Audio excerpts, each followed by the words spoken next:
Qing City's black market, a chaotic place where shady deals and questionable individuals gathered like vultures. "Excuse me, sir," a voice announced. "I am selling a kidney here. Dorv, and throw in a spare cornea for good measure." The black market doctor looked suspicious. "Fidget, are you serious right now? You've liquidated more organs in 6 months than a whole hospital." "It's fine," the young man insisted firmly. "To save my gravely ill sister, becoming a living collection of empty spaces is a worthy sacrifice. Alright, do we got guts?" "Fidget," the doctor smirked, brandishing his cleaver. "Let us make sure you're properly disassembled for profit then." A blood-curdling scream tore through the night, officially signaling the start of the brutal and highly unethical procedure.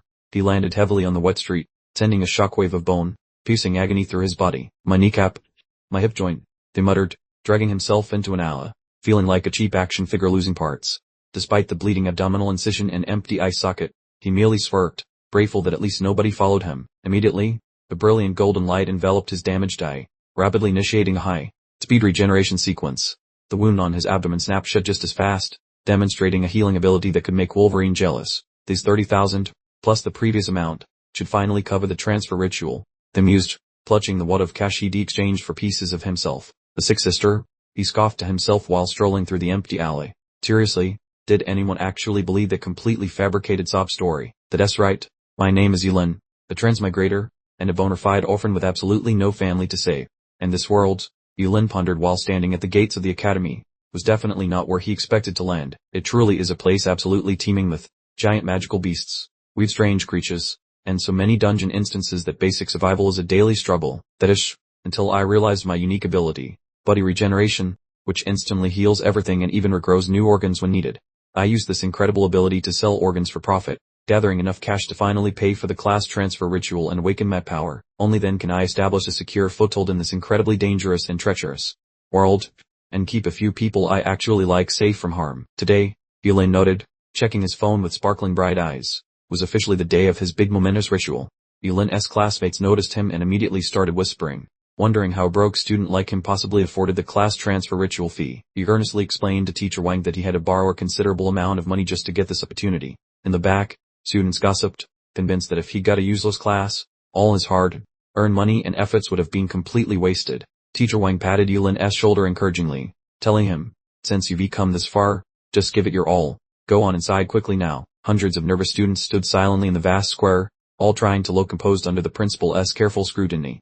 The principal announced the next student's name in a deep, formal voice that echoed across the waiting crowd. The male student named Gao Dai walked forward, his heart heavy with anxiety over the exorbitant fee and the grim future that awaited him if he failed. "Place your hand on the orb and completely relax your body," the principal instructed, while the anxious student tentatively made contact. The results were announced. He had been assigned the prestigious class of poultry farmer, which, surprisingly, fell under the support category. The principal tried to comfort him with an old saying, insisting there were no worthless classes, only worthless people who couldn't use them. Immediately after, the strikingly beautiful girl with flaming red hair stepped forward, radiating confidence as she called the next name. The crowd instantly erupted in excited cheers, shouting in recognition of their school's superstar, Eugenini. The principal beamed with pride and offered a good luck blessing, which Eugenini accepted with a perfectly composed thank you. The moment her hand touched the orb, a colossal pillar of fire erupted, releasing a terrifying amount of energy that made everyone gasp. The principal first froze in shock before exploding with joy, declaring her an SSS-Rank fire mage and claiming Qingsheng Academy could finally hold its head up high, while everyone else descended into pandemonium over the miraculous outcome. Yulin merely observed the chaos in silence. He began to think to himself, a single SSS-Rank fire mage could single-handedly defeat an entire army, making the girl incredibly lucky to avoid being a poultry farmer. The principal immediately began to fawn over Eugenini, promising a personalized training plan because an SSS-Rank transfer was a monumental achievement. As Eugenini descended the stage to a chorus of admiration, the principal called out the final name on the list, Yulin. Yulin strode past the school goddess, his gaze fixed straight ahead, silently resolving not to be a mere supporting character in her story. With blazing eyes, Yulin faced his destiny, deciding whether to accept a miserable life or defy fate itself and reshape his future. He placed his hand on the awakening orb with a decisive motion, knowing the single moment would determine everything. An earth-shaking surge of energy exploded from the orb, coalescing into the shape of a colossal green dragon that let out a deafening roar. Yulin was stunned as the immense surge of power enveloped his body, witnessing a phenomenon that defied all prior knowledge of class transfers. The entire assembly, from the principal to Eugenini, fell silent, marveling at the bizarre phenomenon and wondering if Yulin was also an SSS rank. Standing amidst the dissipating magical smoke, Yilin looked bewildered and asked the principal what exactly just happened. The principal regained his composure and announced with solemnity, "Dylan, SSS-Rank combat class, forbidden spellmaster." Immediately afterward, the principal's face twisted in horror as the implications finally registered. For SSS-Rank forbidden spellmaster, though now, the sudden applause instantly evaporated, replaced by mocking laughter, as the crowd began to whisper about the class's notorious short-lived curse. Jujanini looked down with a condescending expression of pity, remarking that an SSS-Rank forbidden spellmaster's life was practically already over. Malicious taunts swirled around Yilin like ghostly whispers, metaphorically dragging him from the heights of glory straight down into despair. The principal placed a hand on his shoulder, trying to console him. "Dylan, don't be negative. It's better to burn brightly for a short time than to fade into obscurity." Dylan, feigning encouragement, wiped away his tears and asserted his determination to shine and bring glory to the school. But deep down, he merely sneered at their pity, thinking, "Damn, you fools have no idea about my secret immortality." The ceremony finally concluded, and a reflective twilight settled over the academy. Yilin trudged along, reflecting on the exhausting day and deciding all he really wanted was to go home and get some good rest. Suddenly, a familiar voice cut through the quiet, calling out his name from somewhere directly behind him. Jujanini suddenly appeared and offered him a surprising partnership. "Join me," she declared. "I don't want you to kick the bucket prematurely."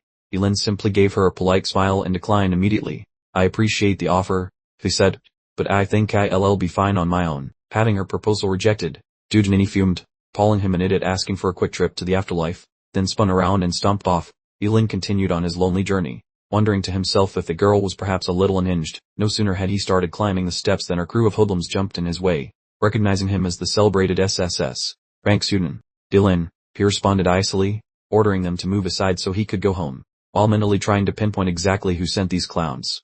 The leader scoffed, mocking his intention to return to his tiny 10-square-meter apartment, then offered him a security guard job at G Corporation in exchange for calling him father. He kept spewing verbal garbage, claiming Yilin would soon be working at G Corporation and could use the paychecks to finally afford incense for his deceased, unfortunate family.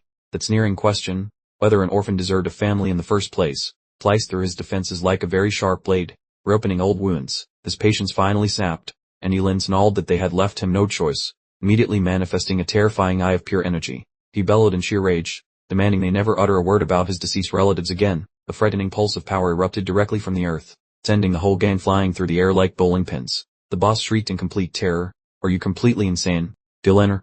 How dare you utilize forbidden magic on us?"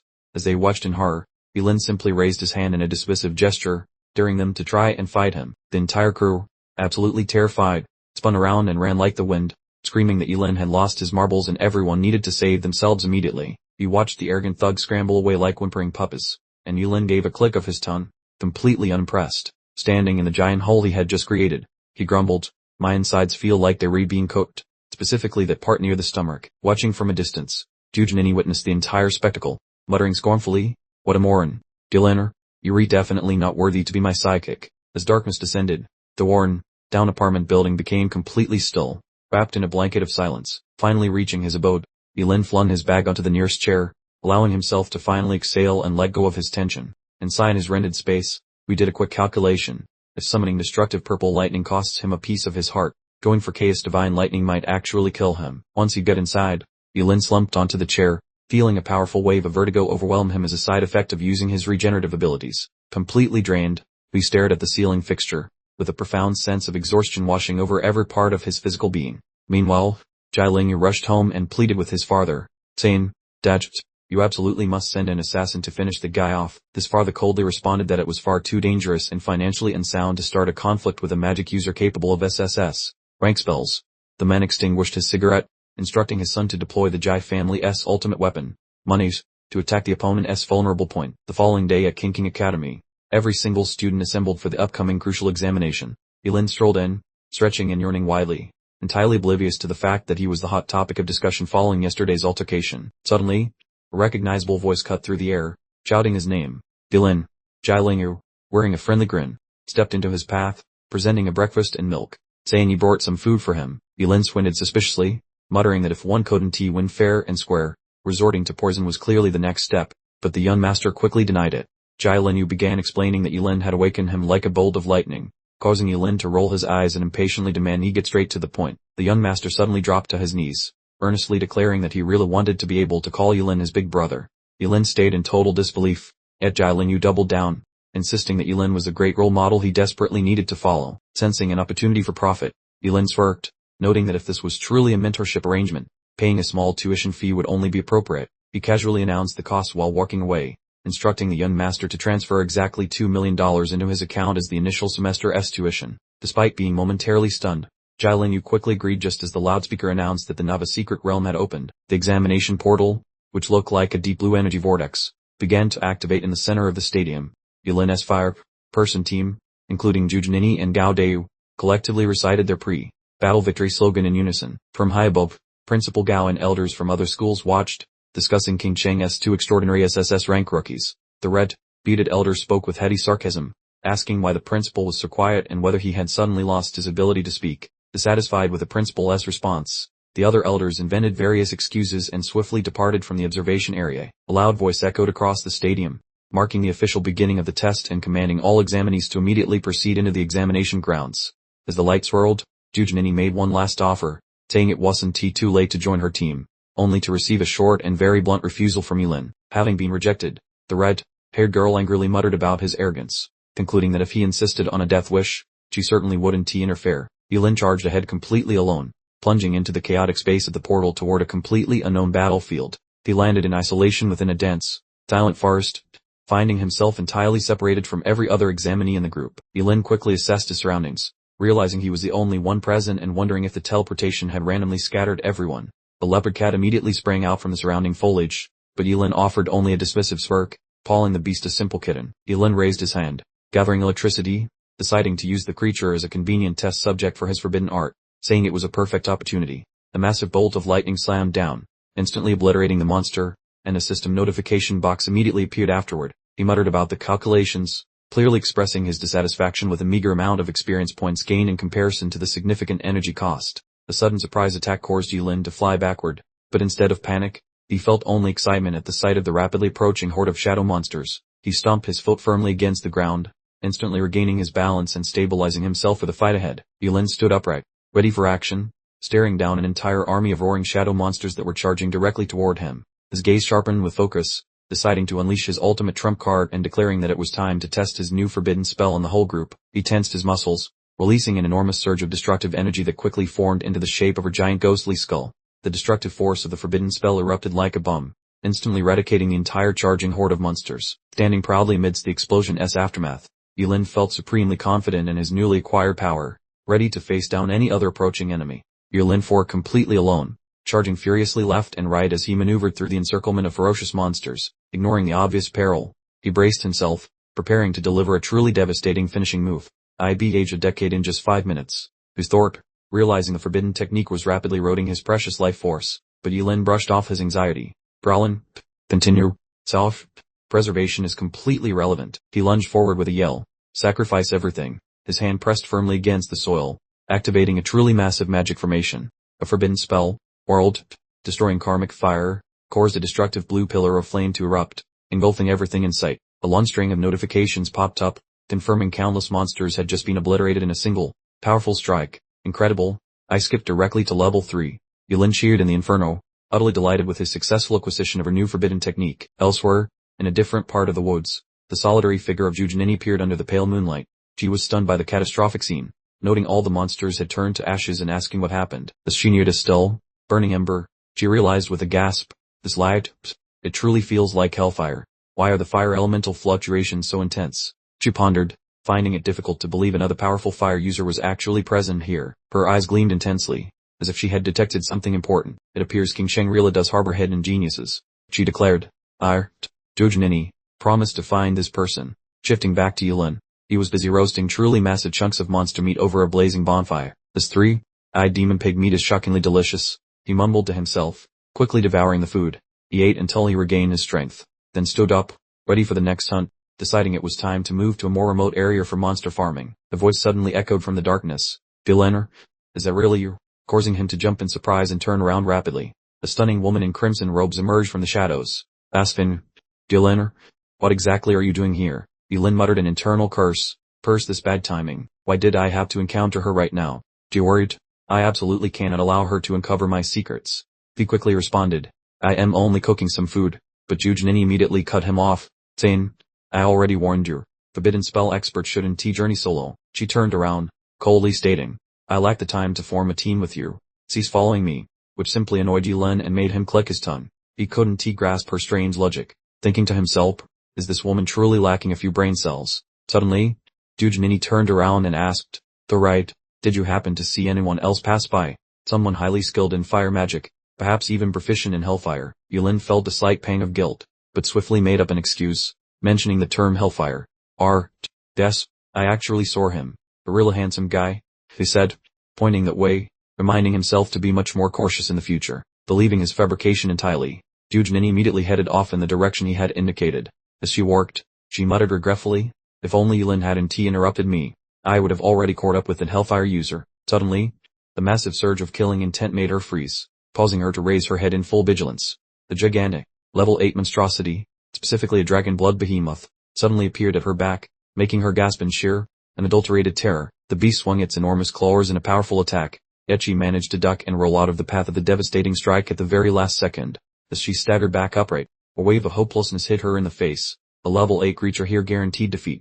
She knew she couldn't possibly win against something so powerful. She glanced around frantically, searching for Yulin, but she found nothing. That absolute coward probably bolted and is already miles away from here. Finding herself trapped, Giovanni launched a ferocious fireball storm as her last chance counterattack. A fierce volley of fiery projectiles impacted squarely against the colossal monster's enormous frame. No dice, the monster was completely unscathed, only bothering to slightly open its glowing golden eyes in response. Releasing a deafening roar, it launched itself high into the air, intending to smash the girl below into a fine dust. With certain doom approaching, Giovanni summoned her powerful grimoire, declaring with a snarl that she would stand and fight until her last breath. Giovanni unleashed another continuous stream of powerful, explosive fireballs. However, the dragon blood behemoth merely raised its sharp, bony wings to effortlessly deflect every single one. No way, the girl thought, absolutely stunned by what she was witnessing. In an instant, a destructive blast of energy slammed into her, sending her flying backward through the air. The immense level 8 beast stood tall over her, a truly overwhelming display of strength. Battered and bruised, Giovanni felt deep despair. She realized she had been too overconfident, finding the specific, pathetic place to die incredibly humiliating. Unexpectedly, a colossal column of blazing scarlet flames suddenly shot down from the heavens. The intense, raging energy began to coalesce into the specific form of an enormous, mythical creature. In an instant, the dragon blood behemoth was completely engulfed and consumed by the massive inferno. Giovanni stood completely flabbergasted. That must be hellfire, she thought, watching the level 8 behemoth get killed in an instant. Looking up, she spotted a shadowy figure standing on a branch. Did you just save me? She asked. Thank you so much. What is your name?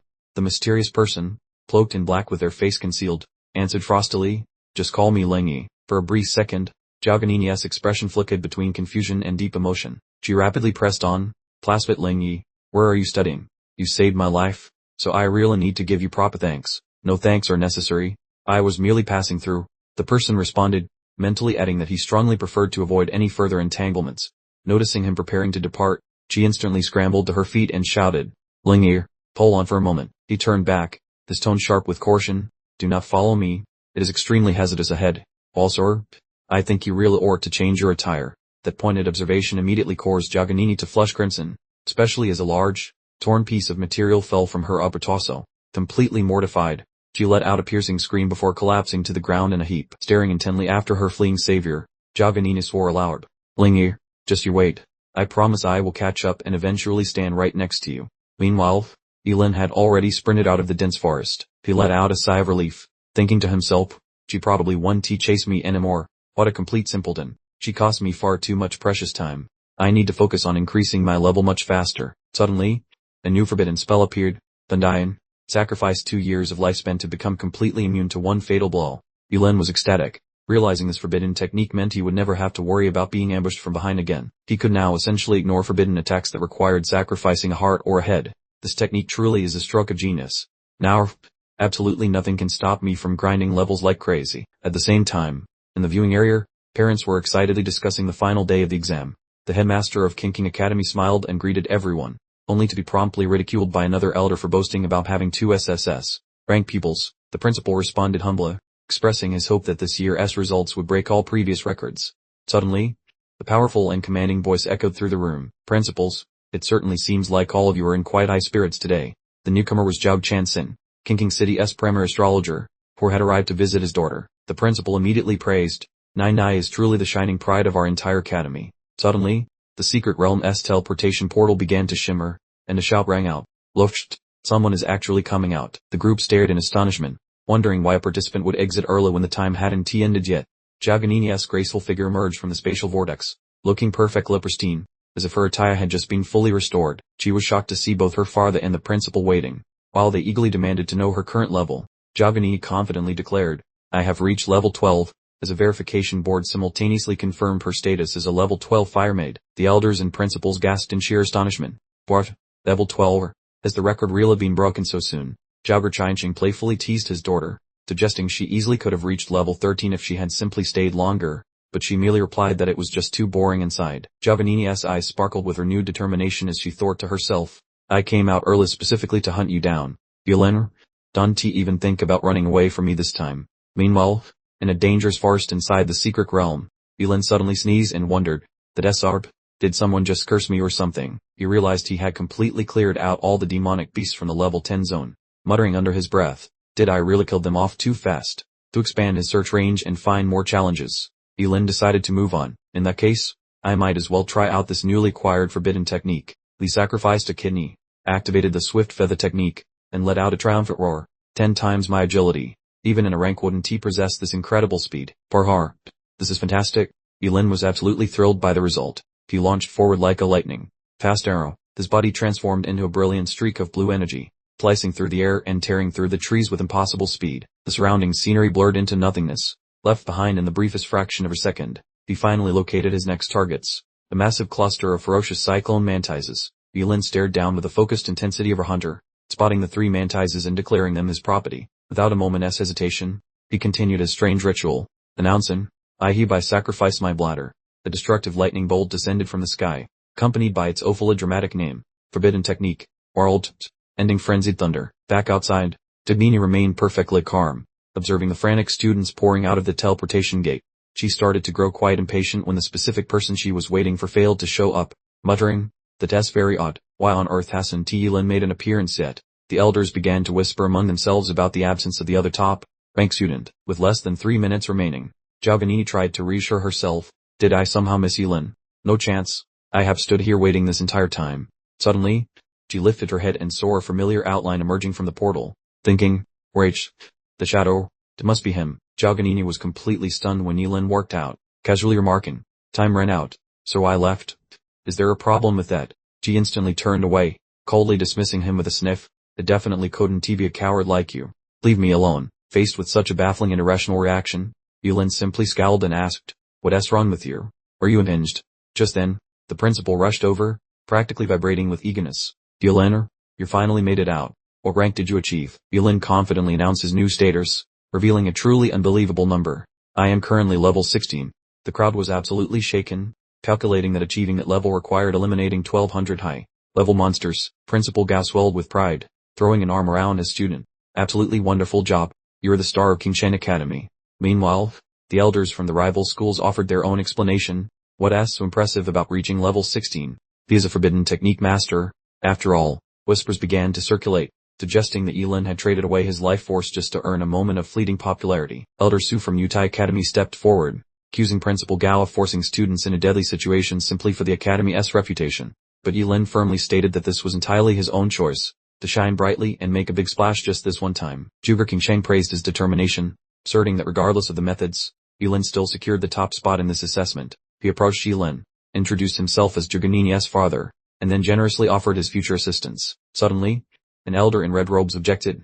"Who said he's number 1? When Lingyi emerges, his rank certainly 1 TB lower than that." When no one actually knew who Lingyi was, she remained stubbornly insistent, making Yulin internally scoff. "You stupid woman. Just keep waiting right there." Concluding there was nothing else to discuss, Yulin requested permission from the principal and Mr. Juge to return and rest. The moment he departed, the secret realm gate sealed shut, and Juge Nini began wailing hysterically because the person she waited for never appeared, somehow blaming Yulin for the whole ordeal. She prepared to chew out her farther, but Juge Qingjingli smoothly interrupted, stating he already believed her, then asked if she had snuck out early just for the purpose of identifying someone. He then posed a hypothesis so startling it silenced the whole group, asking Nini if it was actually possible that Yulin was the elusive Lingyi she had been searching for. Juge Nini steadfastly insisted otherwise, scoffing that Yulin could never compare to Lingyi, describing the young man as utterly timid. like a frightened rabbit. Coincidentally, across town in a city apartment, Yulin was suddenly seized by an incredibly powerful sneeze. He grumbled to himself, wondering who was talking smack about him, and immediately concluded it had to be that ridiculous girl Zhu Jinni again. The sudden sound of her knock on the door made him curious, prompting him to wonder who on earth would be looking for him at this late hour. Standing outside was a stranger in a business suit who introduced himself as Manager Wang from the oddly named Brain Boost King Company. The manager immediately skipped the formalities, proposing Yulin become their brand ambassador in exchange for a ridiculously generous sum of cash. Yulin's eyes lit up at the mention of money, and he asked without hesitation just how generous actually was. Manager Wang flashed a sly smile, held up a small bottle of medicine, and revealed the shocking figure, a full $3 million. Yulin was left speechless, while the manager continued to blabber on enthusiastically about the product's miraculous supposed effects, thinking to himself that this bargain was easily worth more than his internal organs. Yulin decided to try the product on the spot. Why didn't he think twice, immediately tipping back his head and chugging the entire bottle of brain tonic in one go. The taste was perfectly acceptable, somewhat sweet, he noted, right before realizing something about the situation felt incredibly off. A little dizzy, he thought in a daze, just before he lost consciousness and collapsed to the floor. Yulin crumpled onto the sofa, while Manager Wang flashed a cunning smile and made a quick call to report to his superior, ordering him to come collect their target. In a dark, secluded location, a subordinate questioned why they had gone to such ridiculous lengths just to capture a single student. Inside the dimly lit room, Manager Wang bowed before another man, who quickly dismissed him, ordering unauthorized personnel to step back. The man bent down to examine Yulin, his voice shaking with astonishment, discovering all the organs the young man had sold him in the past had somehow grown back. He clutched his face in a fit of ecstatic madness, screaming that with this kid's help, he would finally unlock the very secret of regeneration itself. The savage cackle echoed through the chamber as he descended into fantasies of gaining immense power and unending riches. Hearing an unexpected sound, the boss jolted in alarm and spun around in confusion. He was horrified to find Yulin wide awake, exclaiming that his tranquilizer was powerful enough to keep an elephant sedated for 6 hours straight. Yulin remained remarkably calm, crossing his arms and stating he was far more interested in knowing precisely how they managed to track him down. The boss quickly recovered his arrogant composure, summoning his weapon and ordering the kid to surrender, only to pause in surprise as he realized Yulin was also a level 20 class changer. Yulin resolved to take action, deciding there was no other alternative, but reasoned that using fire magic would torch the entire location, so he opted for a less destructive approach. A truly frightening cold aura suddenly radiated from him as he began to chant, "Forbidden spell, Eternal Frost Spear." The boss began to panic as the ice encased him, yelling, asking exactly what was happening and what kind of magic this truly was. He desperately tried to break through using his short blade but found he couldn't even put a dent in the ice. Shouting that he refused to believe it couldn't be cut. Frozen completely solid, he let out a final desperate scream, claiming it was impossible, since Yulin was only level 16, and demanding to know what kind of freak he truly was. Yulin settled into a chair with calculated composure. "Okay, let us have a civilized chat about this whole situation. Other than you, does anyone else caught wind of my special talents yet?" Rising to his feet, he fixed them with an icy stare. "Fine, I suppose I'll accept your explanation for now. Let us wrap this up without further delay." The powerful fist rocketed forward, tearing in on the frozen figure. The sculpture of ice and the individual trapped within both exploded into a million shimmering pieces. Yulin turned on his heel and departed, internally groaning. "Ugh, after downing that vile concoction, I am pretty sure I'll need to write off my entire digestive system." The darkness quickly swallowed up the remaining lackeys, who were dispatched in less than a heartbeat. Yulin seized the trembling Manager Wang, the only one left standing. "Start torquing," he commanded. Who exactly gave the orders here? Confronted with a terrifying crackle of electricity in Yulin's palm, the manager immediately crumbled, agreeing to spill everything. "I'll torque, I promise." He began to weep openly, blubbering that their leader was Kensen, the undisputed ruler of Qingsheng's criminal element. The name struck a chord, making Yulin ponder. Kensen, tough. Well, this just went from messy to genuinely complex. Back in the Qingsheng black market, the formidable boss stared icily at his underling, demanding clarification. "Excuse me, what exactly did you just tell me?" Kensen was absolutely stunned by the news. Jaihu vanished, after going to handle a simple, broke college kid. He scoffed in disbelief. The hairless henchman continued. "By the time our team reached the location, the farm was completely incinerated, clearly the work of a fire element user." An explosion of fury shook the room as Kensen shattered the tiles, bellowing, "Find him, search everywhere, investigate instantly, no expense spared." Simultaneously, Jai Linyu enthusiastically greeted Yulin and his sprawling estate, blissfully ignorant that the supposedly penniless student was standing directly before him. Adopting a self-important air, Yulin brushed aside the mention of funds. "Now that you address me as older brother, you're officially my menin, so a little thing like cash is irrelevant." Jai Linyu slung an arm around Yulin in a familiar gesture, ushering him inside and pretending they were lifelong friends. However, internally, Jai Linyu scoffed, thinking, "Father was right, This guy is laughably naive and uncomplicated. Yulin was busy with his own secret plan. ILL lay low inside the Jai mansion. He figured, I highly doubt Kenson would have the audacity to send his goons here to grab me. The moment he set foot in the grand entrance, Yulin found himself absolutely flustered by the seemingly endless procession of stunning servants greeting him. He couldn't stop himself from marveling at the truly extraordinary and opulent existence enjoyed by the privileged elite. Jai Linyu leaned in with a suggestive whisper, older brother, see one you fancy. I'll have her dispatched to your chambers tonight. Yulin declined the suggestion, prompting Jai Linyu to insist he get dressed for an important upcoming function. Yulin pressed for details, but Jai Linyu simply offered a cryptic grin, stating, all will be revealed once we arrive. They pulled up to King Sheng's most prestigious annual auction, renowned as the pinnacle of luxurious gatherings. Disregarding Jai Linyu entirely, Yulin made a beeline for the catering table, declaring, first things first, I need to get some grub in me. Jai Linyu observed him with disdain, internally sneering, a poor person's habits are impossible to change. I see. Yulin quickly ate everything in sight, justifying it to himself. I had to sacrifice a stomach earlier today, so I absolutely must refill my tank immediately. Suddenly, a recognizable voice cut through the background noise, pausing Yulin to look up from his food. Yulin, what are you doing in this place? The girl with striking, plate, colored hair caught sight of a recognizable figure in the bustling crowd. She nudged Zhuganina sharply, demanding, hey Nini, do you know who the person is? The exasperated Yulin, bite, rolled his eyes internally, wondering why this clueless girl seemed to be following him everywhere. Liu Yanwei leaned in with curiosity, questioning, I distinctly recall you mentioning an amazing fire magic prodigy. Could this perhaps be him? Zhuganina immediately dismissed the notion, huffing, yes, just that spineless coward who abandoned me. Let us get moving. Yulin watched the duo disappear into the distance, a sly smirk spreading across his face as he mused.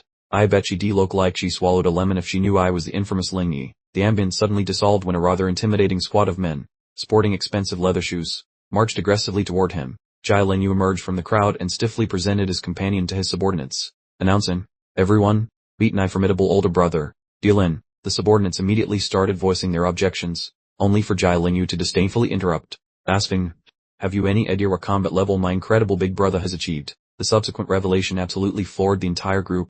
Yulin had somehow managed to hit level 16, a feat considered the pinnacle of achievement within the novice secret realm. Yulin casually draped his arm around Jai Linyu, adopting an air of superiority while confidently making a generous offer.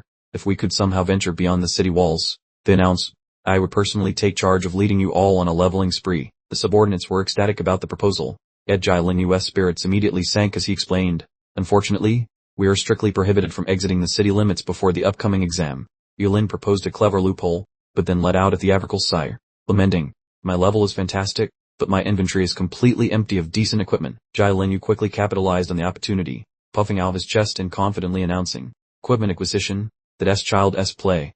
Inside a truly extravagant auction hall, Jai Linyu made a lavish pledge, asserting, just help me level up, and consider everything you want here to be yours, courtesy of me. Yulin adopted a look of mock astonishment as Jai Linyu adamantly clarified that his father was willing to finance anything in exchange for achieving high scores in the upcoming test. The spotlights illuminated the main platform, revealing a poised female auctioneer who stepped forward to warmly address the gathered crowd. She presented herself to the audience, stating, my name is Ching Ching, and I represent the esteemed Zhenbao Auction House as your host this evening. As soon as her initial greeting concluded, the spacious hall immediately erupted in a wave of appreciative, enthusiastic applause. The initial item was unveiled. It was an epic fire element skill scroll, beginning with a minimum bid set a hefty 500,000 credits. Bids immediately began flying from all directions, rapidly pushing the price upward to 600,000 credits within the blink of an eye. As the bidding war heated up, Jiberkai King remained perfectly calm, nonchalantly shouting out an astonishing 3 million credit bid that left the entire crowd speechless. Tucked away in a corner, Yulin secretly scoffed at the extreme extravagance of the wealthy elite. Feeling superior because as a forbidden spellmaster, he didn't rely on purchasing skills to succeed. Jai Linyu nudged his older brother, currently operating under the alias Lingyu, and told him to raise his bidding paddle if he identified any particularly valuable items. The auctioneer King announced the next item for sale, the Imperial Dragon Ring, a legendary artifact considered a supreme treasure, starting with a base bid of 2 million credits. The entire room immediately exploded with activity as bids were rapidly and continuously placed, reflecting the fierce competition for the item. Yulin couldn't hide his smirk. He immediately recognized the ring's true worth and gave Jai Linyu the explicit order to begin bidding. Jai Linyu turned obediently to face his father, and the powerful man in charge simply granted his permission with a single, affirmative nod. Chairman Jai boldly announced an 8 million credit bid, all while secretly plotting that the item would eventually return to the family's possession once Yulin inevitably met his demise.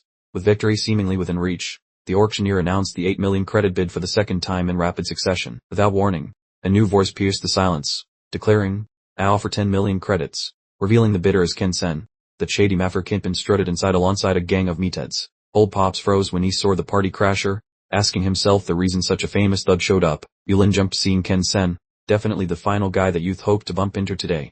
He spun around faster than a top, whispering that the scary boss must not spot his handsome face. Jai demanded some answers, but Ken Sen snarled that he murdered those goons, then asked for a polite explanation. Tori lied. Chairman Jai boldly pushed the price to 12 million, making the sale a struggle for respect. The villain grinned, took the bait, and promised he would keep playing this stupid game until the very end. Elsewhere, a minion told Ken Sen that the creepy car definitely went back to the Jai family's big fancy house. Holding the proof, Ken Sen wore a mask, his eyes full of spicy rage, vowing to raise the Jai clan while things were heating up, costing 12 million big ones. At last, Chairman Jai gave the shiny jewelry piece to Yulin, wondering if the kid liked the pricey toy he bought.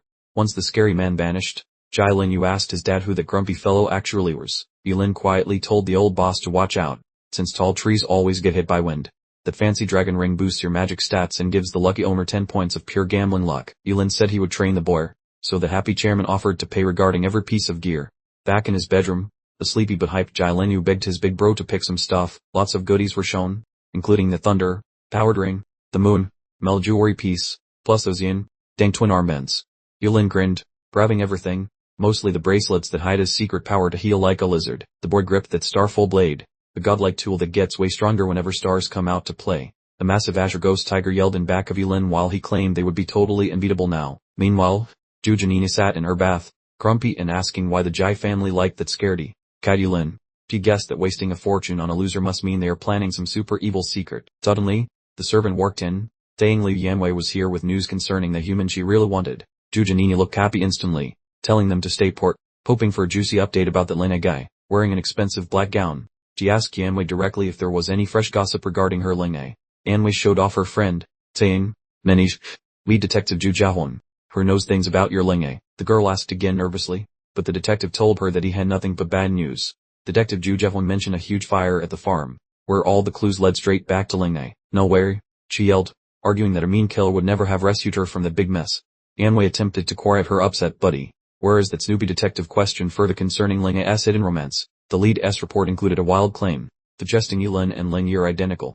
The girl hopped up like a caffeinated kangaroo, shouting Yulin seems cowardly and isn't he actually Ling Yi. Puan's peepers turned a bright violet to catch any fibs, asking if she was really for real. Relying on that magical lie detector, one agent dropped every concern and departed alongside companion Liu Yanwei. In another spot, Ling Yu joyfully dragged Yulin toward the facility to try out some novel gear. Working up, Yulin requested a 40-tier gym despite only having 16 levels.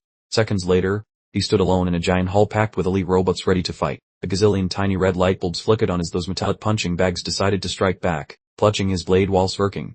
He saw no lenses nearby and decided to unleash his full power. He swung his blade, screaming a super edgy attack name about roasting his previous incarnations. One simple swing unleashed a gigantic wave of blue energy that deleted everything nearby, chilling in the middle of fresh scrap metal. He nodded and decided to break more things. In the lobby, Lin Yu told the desk girl that Yulin was a superhero. The teen strolled out and complained the high-level room broke too easily, so he wasn't paying a cent. Afterward, the duo simply wandered off, making the office girl stare in complete and utter shock. Feeling like something was fishy, she spun around fast to check out the practice chamber. What she saw made her jaw drop, as the once fancy hall now looked like a trash heap. Over at the Jai estate, a couple of bouncers were acting very tough while watching the entrance. Whoosh! One miniature venomous spike flew across wind currents and pierced some sentry right in his jugular. The other sentry freaked out and asked why his buddy was suddenly taking a nap on the floor. The fellow froze like a block of ice right before he also hit the dirt. Within those walls, the Jai patriarch startled at the racket and yelled to discover the cause. The elderly servant scrambled in, panting and begging the boss to flee immediately. However, the poor guy didn't even finish shouting before hitting the deck with a dramatic yelp. Some random guy materialized, grinning quite wickedly. "Hey Pops, our reunion is finally here." Identifying that villain as Ken Sen, one dad yelled while pulling out a weapon. So, the killer acted more swiftly, flooring the old fellow with zero effort. The dim of real aboard a P. Shooter to a super-human brawl. We chuckled. The nervous lackey scrambled inside with the news. "Chief, they vanished like a free buffet."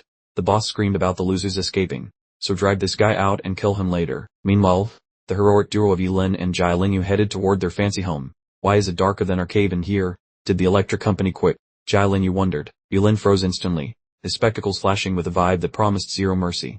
I smell iron and trouble, he shouted while sprinting inside like a track star. Yulin reached for the toggle, prepared to illuminate whatever nightmare waited in the dark. Brightness flooded the room, showing a messy floor covered in a pile of very dead dudes. This must be the wrong address because this is not my home. Jai Lingyu gasped, while Yulin told him to be cautious. Jai Lingyu bolted further in, shouting for his father and old Uncle Fu with total desperation. Scouring the mess, Yulin grabbed a scrap of parchment and beckoned his pal over to check it out. He passed the mysterious note over to his buddy to share the discovery. The note demanded that he bring Yulin to the bazaar to save his dad, otherwise the old guy would lose parts every few hours.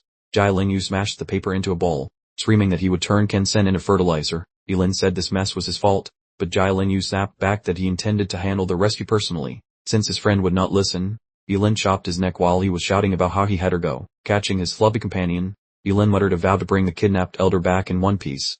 He tucked the snoozing Jai Lingyu into a comfy mattress for some much needed rest. Yulin looked ice cold, whispering that Ken-sen was about to learn why you never annoy a suicidal magician. Tucked away in a grimy ala, a spooky skull logo sat painted on a crumbling stone surface. The secret bazaar in King City was crawling with bouncers who forgot how to smile. The dark silhouette drifted down, landing softly like a ninja on a mission. Yulin started a sneak attack, rocking a mask and jewel blades like a badass. Perched high up, he figured his speed was the only thing hiding him. A creepy grin suddenly appeared in the shadows and shocked Yulin, who wondered how they spotted him so quickly. Henchmen surrounded him with pistols, asking what century he lived in and why he was lurking in the dark. Red dots covered his chest as he realized those fancy heat-sensing cameras had ratted him out. Trapped. We chose to stop being sneaky, whispering that a direct charge was the easiest way to handle this mess. Yulin let out a powerful scream, activating the forbidden burning samsara technique, which involved trading his left arm for a tremendous surge of dark energy.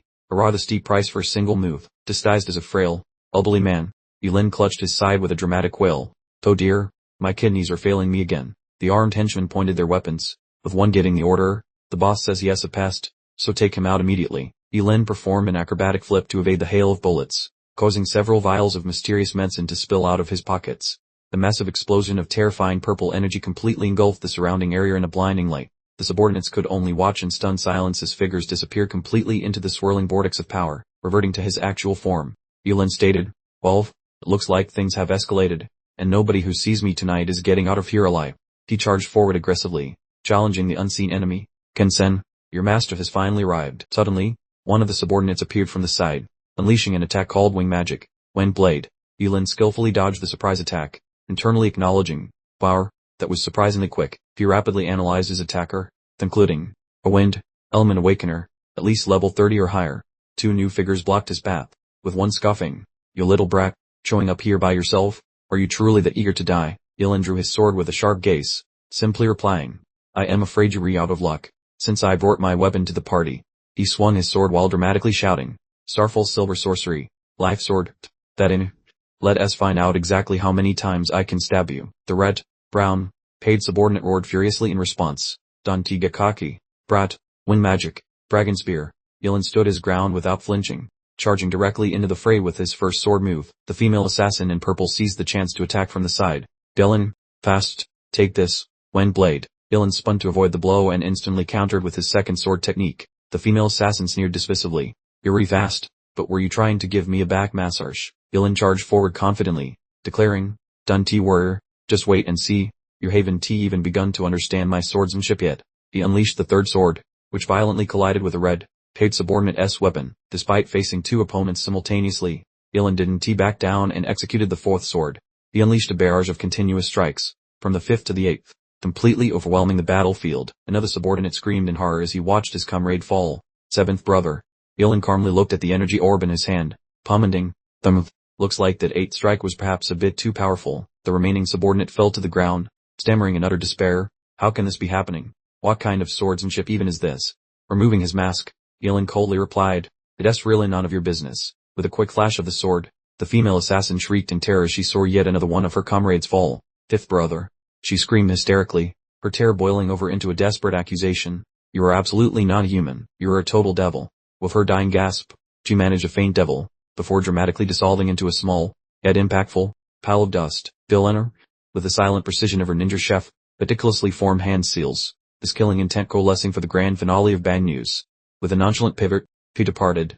His early pronouncement, a casual nobody's punching out alive tonight. "Folks, remember I said that," now chillingly sealed their unfortunate fates. The thunderous detonation suddenly echoed, the formidable partition instantly dissolving into rubble from an unseen, aggressively powerful surge. The few remaining henchmen bolted, howling with existential dread as their physical selves commenced an unsightly, piecemeal vanishing act. One particularly distraught fellow shrieked, "This guy is unkillable." Reaching the staircase base, a newly energized Yulin initiated his next perilous quest, orderly numbering his weapon strikes. Timid to the first, then Simid to the second.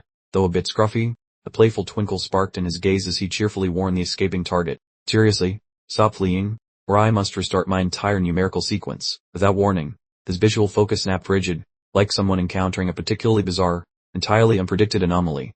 Yulin's trajectory was suddenly impeded by a formidable, very tall silhouette, revealing itself as Jai Zukai, the notorious level 42 black market grandmaster from King City. "Alright.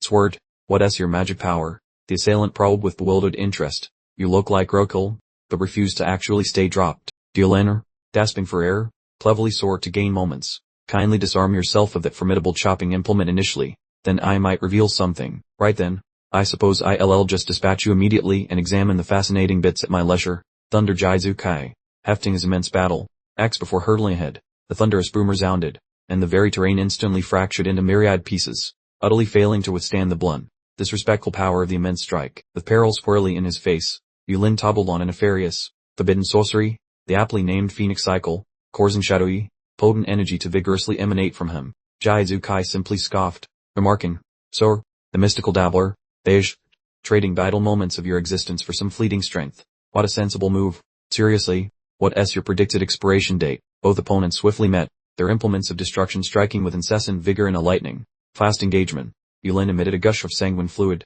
his mind acknowledging, truly, an elite individual, designated Awakener, with their impressive tier 42 rank, is a particularly potent foe. Magician, employing an actual blade. Jai Zukai merely snorted, announcing, "My friend, your proficiency with a blade persists in being quite inadequate."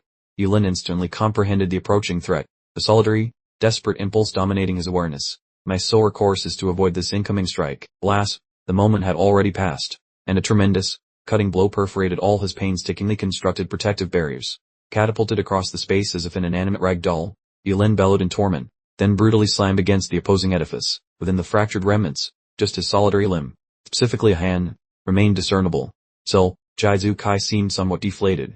Concurrently, Yulin grudgingly acknowledged, "Des, just as anticipated, my mastery of the sword remains undeniably deficient." However, his various injuries then started mending in an utterly astonishing fashion. "Fine," declared Yulin, now on his feet. "You've absolutely instigated my next move." He commenced a grim offering, literally exchanging vital interior components to manifest an awe-inspiring might. Meanwhile, a glacial sheet stealthily advanced over the entire fighting ground. The gargantuan, frozen worm abruptly appeared, emitting a mighty bellow and snaking its form about the vast high-rise structure. Jai Zukai simply froze solid, his gaze brimming with sheer terror from the overwhelming power. Utterly inconceivable, he vociferated, simultaneously observing his corporeal frame starting to fracture and crumble due to the penetrating, biting frost. The black market's top fighter let out one last squeal, which quickly vanished, becoming just another sound swallowed by the freezing ice.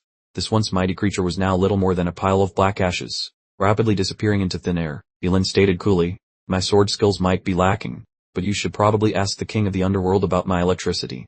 He stumbled on, feeling light-headed because giving away so many of his organs was clearly a bad bargain. Tencent, meanwhile, was chilling out in his bedroom, totally secure, believing nothing bad could happen with Jai Shukai on guard duty. The lady next to him cooed pretty compliments, blissfully ignorant that a very angry guest was about to crash the party. Without warning, the bedroom door exploded into splinters, thanks to a sudden burst of violent green power. Yulin entered, his voice cutting like glass, demanding to know where Uncle Jai was. Tencent bolted upright in bed, asked, "How did you get in here, Dupont? What happened to Jai Shukai?" "Deceased," Yulin stated bluntly. "Now it is your turn," he added, leaping forward to attack without delay. Tencent scoffed, intercepting the sword with his palm. "You really think he can beat me, little boy?" He easily struck Yulin, causing him to instantly cough blood, illustrating the massive gap in their abilities. As he strangled Yulin with a single hand, Tencent sobbed, "Try not to repeat this mistake in your next reincarnation." He angrily threw the lifeless body to the side, sighing about the pointless interruption to his evening. But then Tencent suddenly stopped moving, a really bad premonition forcing him to look back at the kid, right in front of him. Yulin was getting back on his feet, his wounds rapidly vanishing as if by magic. "Dear, you can be alive?" Tencent stuttered, absolutely terrified by the sight. "Dead," Yulin countered. "I still have so many things to do."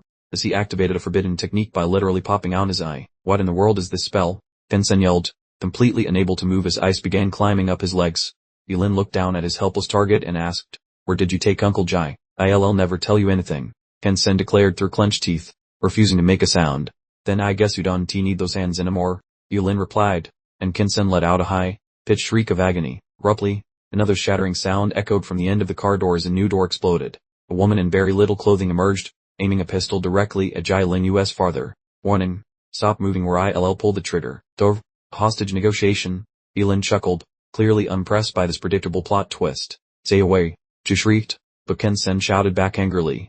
"Go away, I don't need a babysitter right now." Panicked, the woman squeezed the trigger and fired off a series of handgun shots toward Yulin. The incoming projectile sank deep into his chest, forcing Yulin to stop moving momentarily. Watching him drop, Ken-sen screamed at his partner, "You fool! Bullets won't stop him for good." The girl stood paralyzed as Yulin slowly stood up from the spreading puddle of red, completely unscathed. The guy casually lifted his digit, making frosty vibes gather like a winter sail at a mile. "That is illegal magic," the lady wailed with pure dread when her pistol turned into a popsicle. "I am the culprit." Ken-sen moved to block her, claiming the girl was completely clueless about the situation. "Way too loud," Yulin sighed, sliding around the pair while aiming his blade at the captive. Having wrecked Ken-sen, Yulin dryly asked the surviving female, "Why the yelling? You are not leaving this place." She gaped like a fish as Yulin snatched the knocked out prisoner, stuttering, "You're into Ken. Am I next?" "Stop being silly. I do not murder ladies," Yulin grunted, throwing the old man over his shoulder. "Lead it." Abandoned in the wreckage, the girl could do nothing but blink stupidly at his working silhouette. Everything changed to a town tasting the fire, which was the spicy result of hitting that shady bazaar. Back at the Jai Palace, Jai Lingyu was super pumped to find his pops chilling safely in the sack. The kid started leaking from his eyes. The dad gave some hugs saying things were fine, while Yulin spectated from the corner. The older Jai fellow questioned Yulin about the rescue mission that happened while he was dreaming of sheep. Yulin smoothly cooked up a lie. "My pal Lingyi saved you." And he even toasted that illegal shop. Even with his suspicions, the father dropped it, and bugged the boys about the big tests coming up. Suddenly, Detective Yu Zhuang and his squad crashed the party, claiming Yulin was a suspect in a homicide. Yulin pondered that fighting the cops was bad for his health, so he decided to tag along temporarily. Jai Lingyu threw a tantrum, but Yulin told the dad to pay the bond and was promised the fanciest attorney. Simultaneously in another spot, the door got kicked in like a scene from an action movie. Palpa strolled inside to update Yujinini, saying, "We finally got some spicy intel on Lingyi." Yujinini jumped up with sparkly eyes. They spotted him, but the aide mentioned that Officer Huan was waiting for her below. The staff member sneaked into the corridor, letting out a couple of suspicious little hacks and wheezes. In a different area, the shady helper gripped his mobile, whispering that he never expected Yulin to take down Ken-sen alone. Yulin was hauled off to the King City cop shop, where a bunch of annoying questions were surely waiting. Within the chilly questioning chamber, some dude wearing a dark blazer stepped inside to stare down the hero. Staying cool as a cucumber, Yulin stated, "I am keeping my mouth shut until my legal eagle shores." The cops burped. "You are one cocky little brat." He snatched Yulin by the shirt, barking, "Sork, where is the stuff?" All Yulin asked, "What thing?" "Put the act. Give me the key you swiped from Ken so you can live." The officer yelled, before smashing him against the bricks. Even though he had no clue what the guy meant, Yuliner, quite the fabricator, decided to spin a yarn, proclaiming, "I got the key. Folks, just a friendly heads up," he added. "Dispatch me and the key will forever remain a mystery." The interrogator, pulling on his captive's hair with a grip like a vice, puffed. "So, you actually possess the key, do you, Yuliner?" "Ever the master of delaying tactics," replied, "Precisely. Just grant me my freedom, and I shall hand it over." A truly magnificent soul, rattling punch quickly informed Yulin that his captor's well of patience had run completely dry. As he dramatically crumpled to the ground, Yulin meekly requested, "Might I trouble you for a quick phone call?" The interrogator, with a sneer worthy of a villain, nonchalantly assented. With a receiver pressed to his ear, Yulin muttered inwardly, "For this current humiliation, dear friend, prepare to settle a debt 10 times as large." A mere 10 minutes later, a remarkably refined individual made quite the entrance. Du Jekingsing sauntered in, remarking with an air of utter nonchalance, "All right, let us call it a day. Here's your little trinket."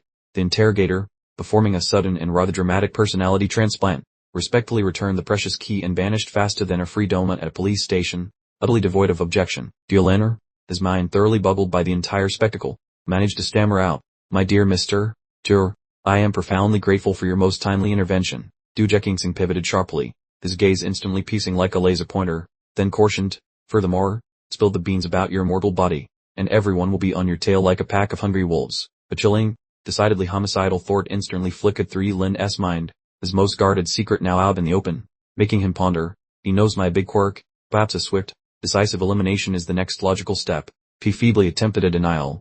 An immortal buddy, you say? What on earth are you blathering about? But Ju Jekingsing simply offered a knowing, infuriating smirk, casually observing, Dwarf, the lovely, homicidal glimmer in your peepers a moment ago spoke volumes, confirming my suspicions entirely. Confronting a rather cautious Yulin, he then unveiled a truly astonishing proposal. Tell me, Yulin, how would you feel about becoming my esteemed apprentice? Ju Jekingsing's abrupt proposition left Yulin utterly flabbergasted, sputtering, hold on, become your personal pupil. Yulin remained thoroughly perplexed by the cryptic burden that the encyclical astrologer had so casually alluded to moments before. Without warning, Ju Jekingsing dramatically produced a shiny key. This instantly sparked a puzzled thought in Yulin. Didn't you, just moments ago, hand that exact key to him? Dor, that was a mere decur, he cheerfully elaborated, gently placing the authentic article into Yulin's palm. This, my friend, is the genuine, ancient key to the apocalypse. He then unveiled its true nature, a supreme artifact of immense power, designed to unlock mystical energy portals peppered across the entire globe. Yulin gazed intently at the archaic key, now sensing the undeniably heavy burden of impending fate settling squarely in his hand. Despite begrudgingly accepting the apprenticeship, primarily because his options were somewhat limited, he still felt a significant tremor of self-doubt, confessing, I honestly don't know if I am cut out for such a monumental task. Ju Jekingsing, with a reassuring pat on the shoulder, indeed, there's actually one more rather significant responsibility I need to impart to your care. After I inevitably kick the bucket, he stated with a cheerful, somewhat unsettling smile, please look after Nai splendidly for me. Yulin found himself utterly flummoxed by this utterly unforeseen and bizarre request. He awkwardly raked his fingers through his hair, attempting to redirect the conversation. Dorv, my esteemed master, you'll undoubtedly enjoy a remarkably lengthy existence. Ju Jekingsing simply let out a booming, full-throated laugh, advised him not to get ahead of himself, and then the pair promptly exited the rather chilly detention chamber. Moments later, the action swiftly moved to the truly magnificent Juge family mansion. Juge Nini, patting just breezed through the front door, was absolutely livid, exclaiming, this is utterly preposterous. How could father possibly take on a sniveling wimp like you as a cherished student? Lounging on the cushions, the young man suggested she pass to the old fellow for the truth instead. Nini sprinted toward her father as he descended the stairs, asking what this loser was doing in their parlor. Old Juge didn't he just confess? He dropped a truth bomb that Yulin was the secret hero she admired. The girl smirked with a look of pure disgust, claiming that her dad had clearly lost his mind. She spun on her heel and declared the house wasn't big enough for both, then left to find the real deal. The old man comforted the boy, mentioning that the brat was basically untouchable in this town despite her ego. He mentioned the big scary test was approaching, then handed over a mysterious package that might keep him from failing miserably. Yulin opened the gift, asking what kind of treasure was hidden inside. Inside sat a magical disguise kit for identity theft, making the boy grin while thanking his mentor for the loot. At the meeting spot, Lingyu waved her arms like a maniac, touting that her favorite brother had finally arrived. He bragged about the new partnership, but Nini stood nearby talking trash about how her father was totally scammed. Lingyu jumped to the rescue, telling the grumpy girl to stop throwing dirt on her brother's perfect reputation. The school bus finally pulled into the big assembly area. The headmaster stood before the anxious crowd and gave a fiery speech about nailing the upcoming survival test. The mob yelled out in one giant voice, screaming for when. It took about half an hour for the whole line of cars to reach the massive front gates of the city.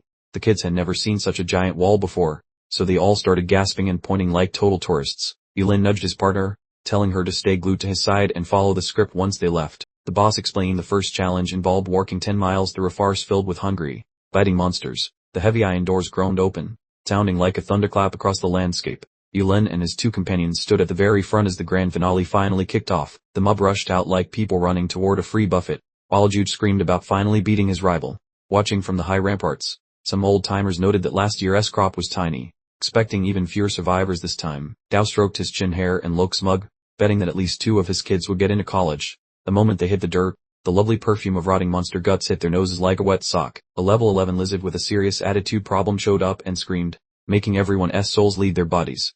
Seeing the beast's gnarly teeth, the terrified students chose the noble path of running away while screaming like small children. High up on the ramparts, the ginger veteran sighed at how pathetic and soft the current generation of heroes seemed to be.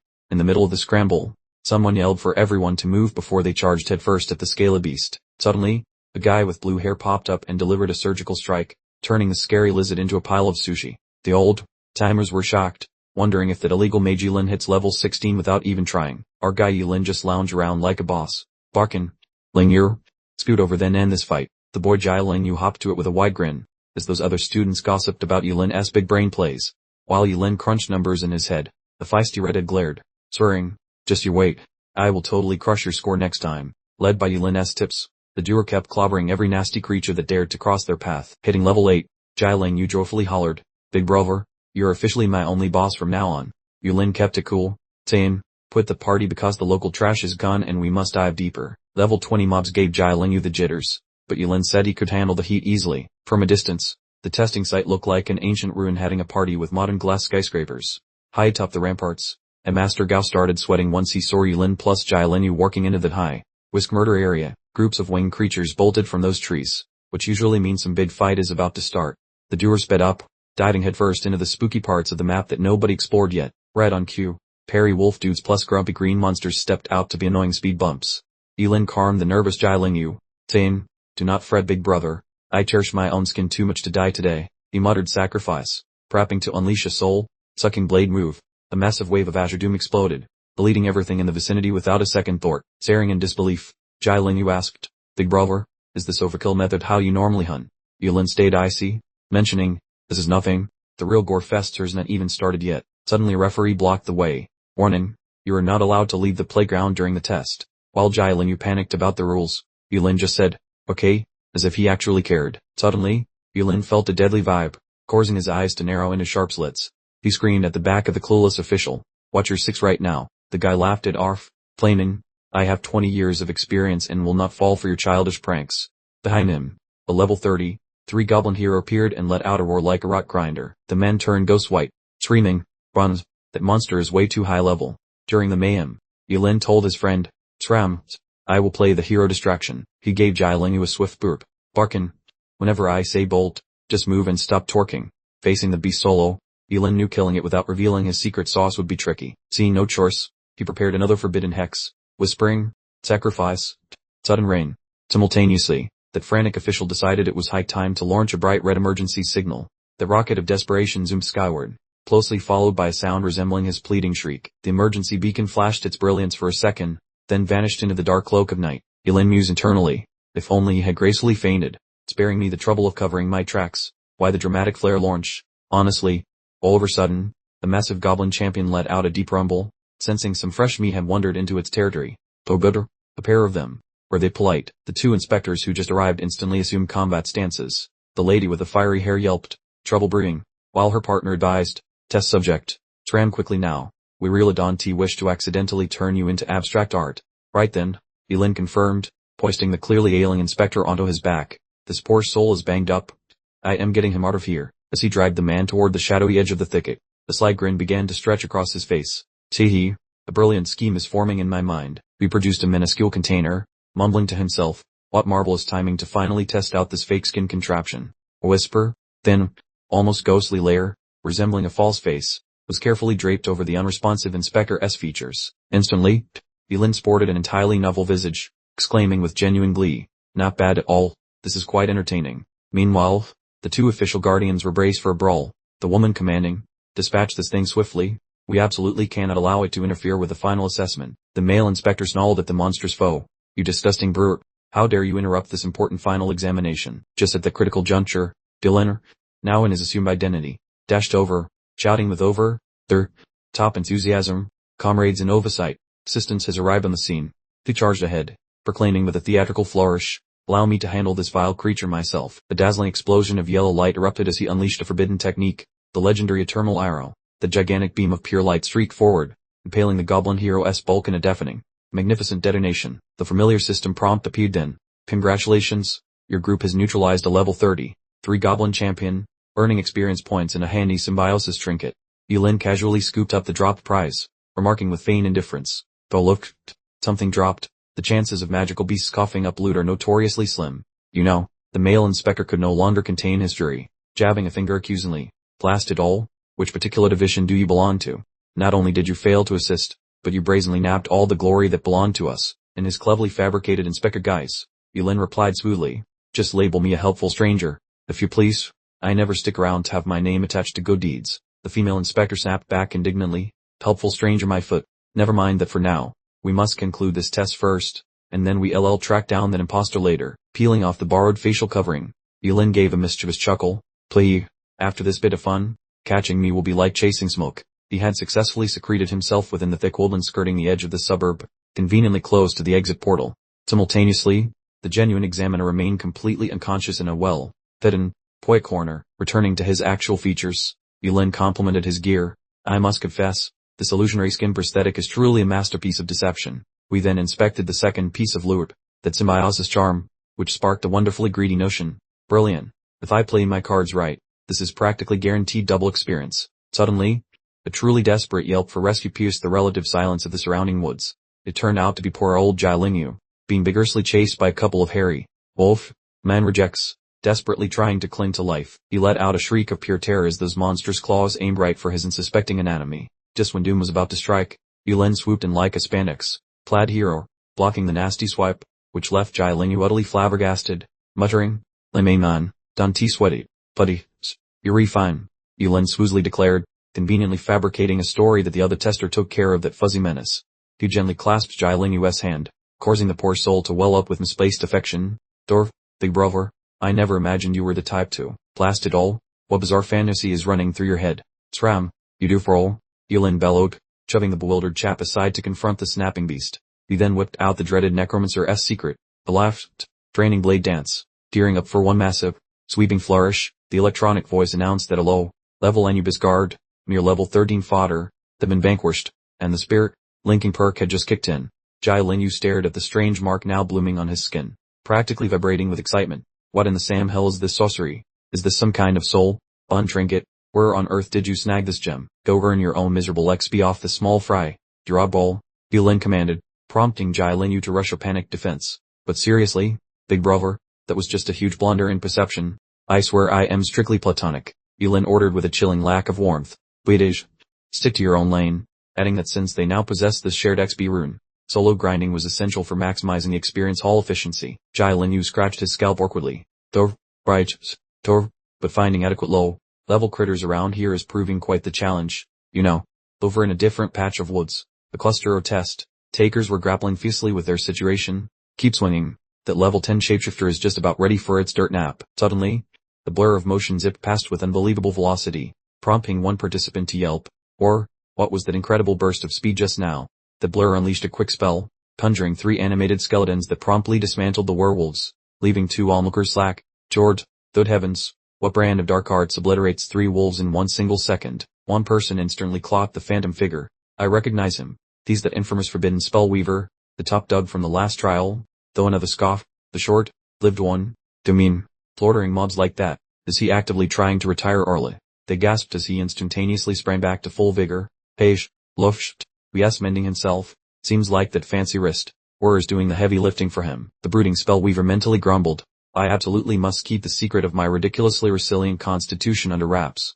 Meanwhile, a distressed young woman was being hotly pursued by a monstrous minotaur, shrieking pitifully, "Get away. Somebody save me from this brute." The first group of students also bolted in pure panic.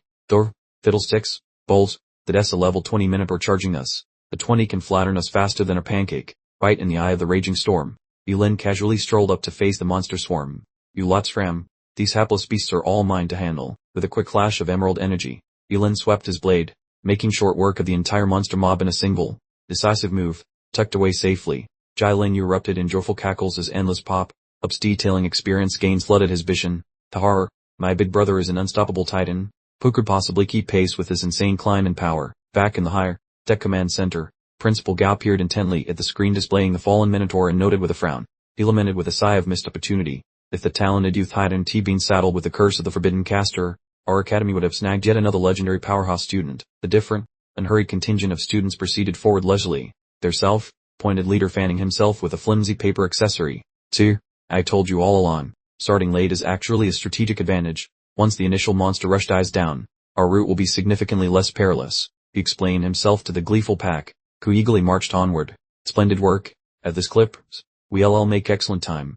We should reach the designated transport point without a scratch. Pick up the pace, remarked one particularly smug cluster of students who opted for a supposed shortcut. Unseen by them, Yulin was mentally tallying up his progress, calculating that every single beast was vanquished, and he'd simultaneously hit level 18. Now standing directly before the gargantuan next challenge, Yulin shouted the portal was open, so it was time to enter the last testing zone. With the confidence of her cat chasing a laser, he marched ahead while the reality around him cracked like dropped porcelain. The interior view blew his mind, as he realized this must be the final zone before he spotted Buddy. You joyfully sprinted over while screaming about your favorite big brother. You're totally my idol, plus I hit level 15 already. The excited lad babbled while hugging Yulin until he exploded.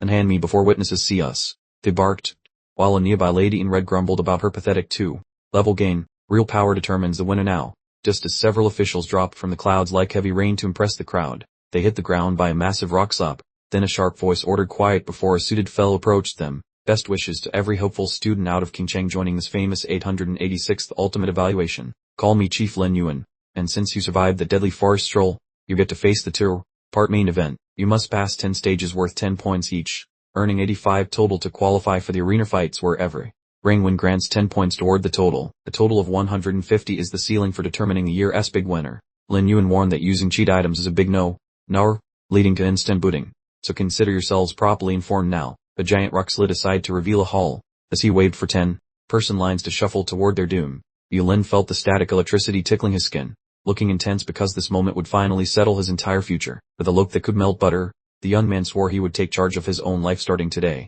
The bright burst of energy signaled that the ultimate showdown had officially begun for everyone. Inside that massive building, the cream of the crop students marched right into the grading zone. Inside the control center, Big Boss Lin Yuan checked the roster of potential failures. Out of nowhere, Su Changson from the fancy academy popped up, apologizing for being fashionably late to the party. Lin Yuan chuckled and said it was no big deal, asking if any students were actually worth watching this time. He tossed over a folder, pointing out a level 18 kid who was great but sadly doomed by his circumstances. Su looked shocked that the kid used illegal magic, but promised the top school would probably still take him in. Lin Yuan sighed that if the boy were a ban Mage, the city would have birthed a literal legendary beast. Screens displayed his perfect grades, showing a 480 power index alongside a spirit score of 1,199. The staff went wild wondering how a restricted mage could be buffed like a gym rat, questioning reality itself. From the stage, Lin Yuan declared the start of the hitting things hard phase. Show us your absolute best moves. A smirk played across Yulin's face as he considered unleashing his ultimate technique, but using the divine chaos lightning would certainly blow his cover. So, he decided to dial it back, opting instead for the weakest lightning bolt available, which he ironically called sacrifice tonsils. He then unleashed a shockingly destructive bolt, roaring the name of his forbidden art, world-ending lightning, as if it were a casual Sunday stroll. One female examiner stared in disbelief, wondering how a mere level 25 dummy could be so completely and utterly vaporized in an instant. The rest of the staff struggled to keep their composure, muttering about how that student had the audacity to deploy forbidden magic during a simple final exam. Without a moment's pause, Yulin breezed through the agility test, predictably snagging another perfect score without breaking a sweat. Yulin then gracefully sailed through the explosive power assessment, achieving yet another flawless score with comical ease. From the monitoring room, Chief Examiner Lin Yuan mumbled that the student seemed to be using some sort of forbidden technique, noting that surviving past the age of 25 would be a minor miracle. The junior examiner piped up, asking Chief Examiner Lin if they should consider raising the difficulty settings for the final round just for this particular student. Lin Yuan then swiveled his head to consult with the supervisor for her official ruling on the matter. Su Changson immediately rejected the notion, explaining that forbidden spellcasters pay for their power with their lifespans, meaning the Supreme Academy would only be foolishly investing resources in someone who won last. Really? That's such a shame. Lin Yuan sighed softly, his eyes clearly reflecting a deep sense of missed opportunity. Once all the tests were finished, Yulin and the remaining examinees gathered in the designated final assembly zone. Jai Linyu excitedly rushed over to Yulin, shouting, "Hey big bro, I got a score of 96 points, so I am absolutely certain I made the cut." Yulin casually inquired why he didn't achieve a perfect score, prompting Jai Linyu to dejectedly admit he failed to perform well during the combat assessment. Lin Yuan started to read out the rankings, announcing first place Yulin with 100 points, followed closely by second place Zhu Junini, also with 100 points. The female examiner declared that anyone scoring below 85 points needed to immediately exit, while everyone remaining would move on to the final round. Zhu Junini immediately raised an objection, demanding to know why she was ranked behind that obnoxious Yulin. Despite both of them achieving perfect scores, her complaints ignited a debate among the crowd, but Lin Yuan cut through the noise with a roar, demanding silence and telling everyone to look at the big screen.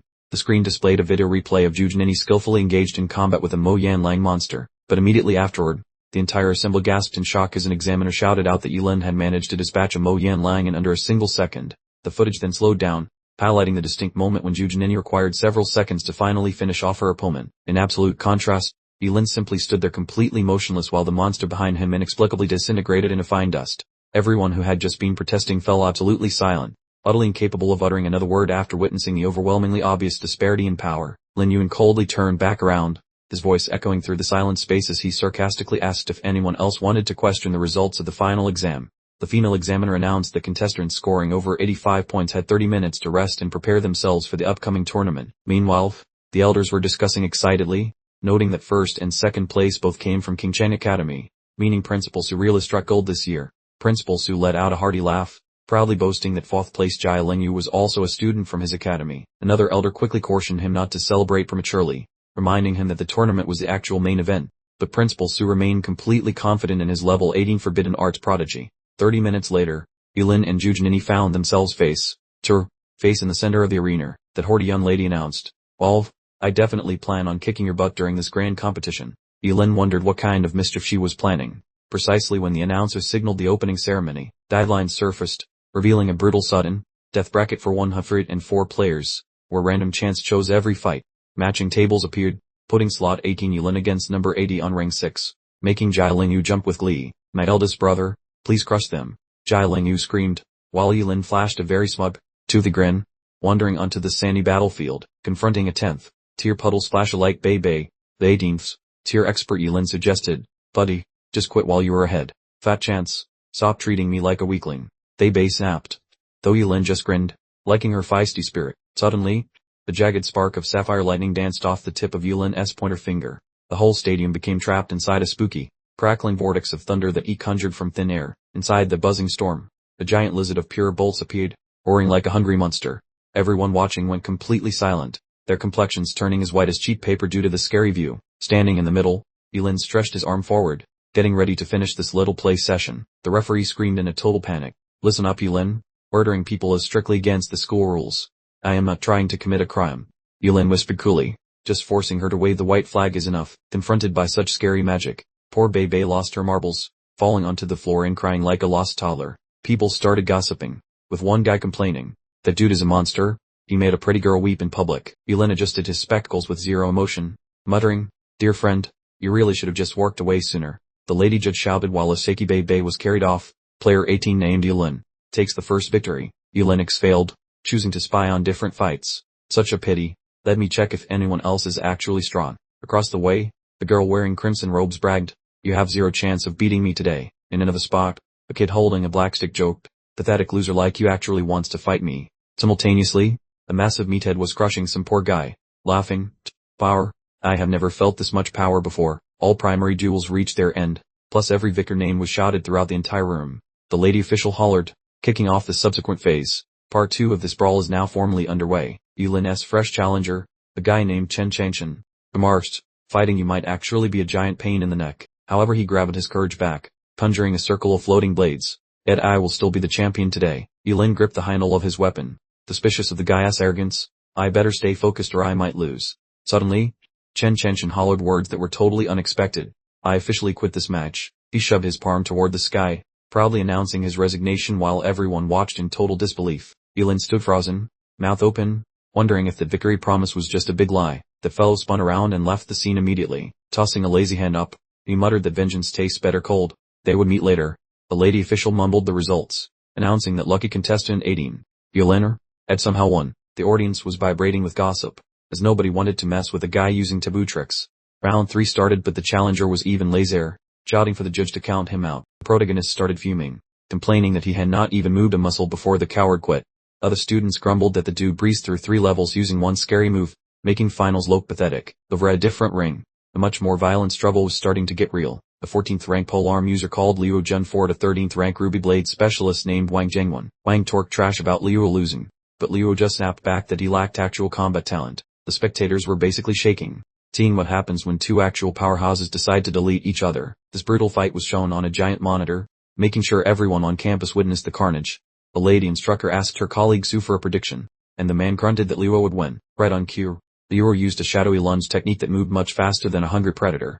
The opponent failed his defense, catching a heavy blow and flying backward while howling in pure agony. This blade literally exploded into glitter, marking a total defeat.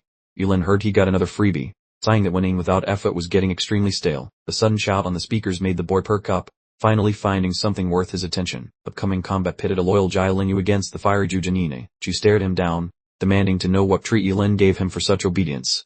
Jai shouted with pride, telling her she would feel stupid once his brother's true power was finally revealed. Mocking his stupidity, Ju summoned a massive explosion of spicy phoenix flames. The boy looked terrified, realizing her heat Face spells went off without any warning. He did a frantic backflip, barely avoiding a rain of spicy meatballs aimed at him. Clenching his jaw, he calculated that a melee fight versus a mage meant zero room for error. The girl smirked like a predator, asking him how long he could dance before getting toasted. She unleashed a giant fire tornado, trapping her rival inside a swirling oven. Pushed into a corner, the boy bellowed that if he could not run, he would just attack. Channeling every bit of muscle, he swung his blade in a desperate strike at the fire's heart. The mighty swipe ripped apart the blaze, leaving Jai Linyu posing like a model in the smoke. Although looking like he lost a fight with a blender, he gasped out a promise to keep swinging. Jagani just grinned, turned a leaf in her magic diary, and whispered that he was a total moron. Crimson flowers flooded the stage, yet Yilin watched from the side, grinning at his student's undying devotion. Some official screamed that the boy had lost his marbles, ordering the rescue squad to get ready. The young man's shadow got swallowed whole by that massive pile of spicy orange death. Suddenly, the charred dude walked out of the inferno, making Jaganini ask if he had a death wish. Linyu showed up looking like a gothic marshmallow, aimed his blade, and told her this was her only chance. He snarled with a gaze that could cut glass, saying messing with him was fine but touching his bro was fatal. Completely spent, the boy hit the dirt exactly when Yilin sprinted toward the combat zone. The referee waved his arms, shouting for the doctors to bring a stretcher. Yilin grabbed his chest right away, telling him to stay alive while using the yin ring to save his heart. Lurking in the back, the girl muttered sadly that she never expected him to be such a drama king. They hauled him off on a bed, but the kid still found the breath to tell his mentor to stay strong. The glowing display revealed upcoming bracket rounds, featuring a duel between the girl and Lin Linglin while the mentor prepared for Liu Jun. Up in the stands, the UK boss bragged that Liu Jun was a prodigy who would definitely crush the competition. A witness disagreed while someone told Principal Gao to keep his ego in check before the match ended. Su had to play babysitter and told them to shut up because the fight was finally starting. On the combat stage, the 14-level spear-wielding Dragon Warrior mentioned that he finally cornered his rival. Aiming his pointy stick, he announced that taking down Yilin would make him the smartest kid in school. Yilin just glared, asking if he was joking. The second the bell rang, the spear guy screamed and rushed forward, telling Yilin to start apologizing immediately. The hero parried the strike easily, wondering aloud how many hits the bullet could take from his special blade. Liu was shocked that a magic nerd could fight up close, but Yilin just asked if he lived under a rock. Then, the protagonist unleashed a massive swing using his super secret life training technique to show who was boss. He kept the pressure on, promising to demonstrate why you should never mess with a master of forbidden lore. The spear boy was sweating buckets while trying not to die under the weight of those heavy attacks. The audience started whispering, wondering why on earth the sorcerer was refusing to cast any actual spells. A sharp-eyed witness yelled that the life sword skill was a cursed technique trading years of life for hitting power. Old man Gao looked terrified, but Su reminded him that the party wasn't over until the fat lady sang. Yilin kept up the pressure on his stubborn foe, causing Liu Jun to realize that without a miracle, he would definitely lose. Suddenly, Liu Jun crunched a secret pill with wild eyes, shouting that Yilin had forced him to get nasty. Gloomy vibes exploded as he swung a massive, chattery punch like a literal goth nightmare, with dark noodles binding the blade. Liu Jun smirked, asking if Yilin thought he was the only one using illegal magic. Yilin cored on, realizing his foe used a nasty forbidden magic sticker. Liu Jun bounced into the sky to launch his illegal move called Shadow Dragon Meteor, yelling for Yilin to just die. A beam of pure darkness sipped through Yilin's chest, which looked extremely painful. A massive boom shook the arena, confirming Liu Jun's edgy shadow blast had successfully ventilated his rival. Yilin's sword slipped from his hand, stabbing into the dirt like an expensive Lorne dart. Icy black sludge leaked from the wound, suggesting a very bad day. Having been skewered by a shadowy pole, Yilin let out one tiny squeak of agony before things went south. Your expiration date is now, so stop breathing, Liu Jun said with the warmth of a frozen steak. The crowd went silent, assuming that Liu Jun had officially secured the championship trophy. Liu Jun popped another dangerous sticker, making people whisper about whether he was trying to delete himself along with his rival. The pair of judges looked panicked, noting that Yilin was currently flirting with a reaper and needed urgent medical help. Principal Gao throttled his rival, questioning if old man Su had a soul, though Su just irked that the gold medal belonged to UK. The lady in the crimson outfit thought that Liu Jun's illegal cheating was too fast even for her own fancy dodging skills. While she looked bummed out, Dude Changsing stood tall and told her to chill because the brawl was far from finished. Catching his breath, Liu Jun laughed, taunting that being level 80 meant nothing since he was currently face down in the dirt. Who said I was finished? Yilin's voice boomed from the shadows, hitting Liu Jun a massive heart attack. I poked a hole in your heart and you're still working. Liu Jun shrieked, as Yilin rose wrapped in spicy red mist. You cannot slay a master of the dark arts, Yilin claimed, using illegal immortality and blue fire to fix his wound. The spectators were absolutely flabbergasted, wondering if this dude was secretly a vampire or just allergic to dying from heart stabs. The judge noted he traded years of life for a cheat code against death, then used items while staying way too chill. Yilin lifted his palm to collect some spicy static electricity, looking frosty as he announced it was his turn. Using illegal world-ending sparkies, He called down giant bolts of electricity that looked like God was mad.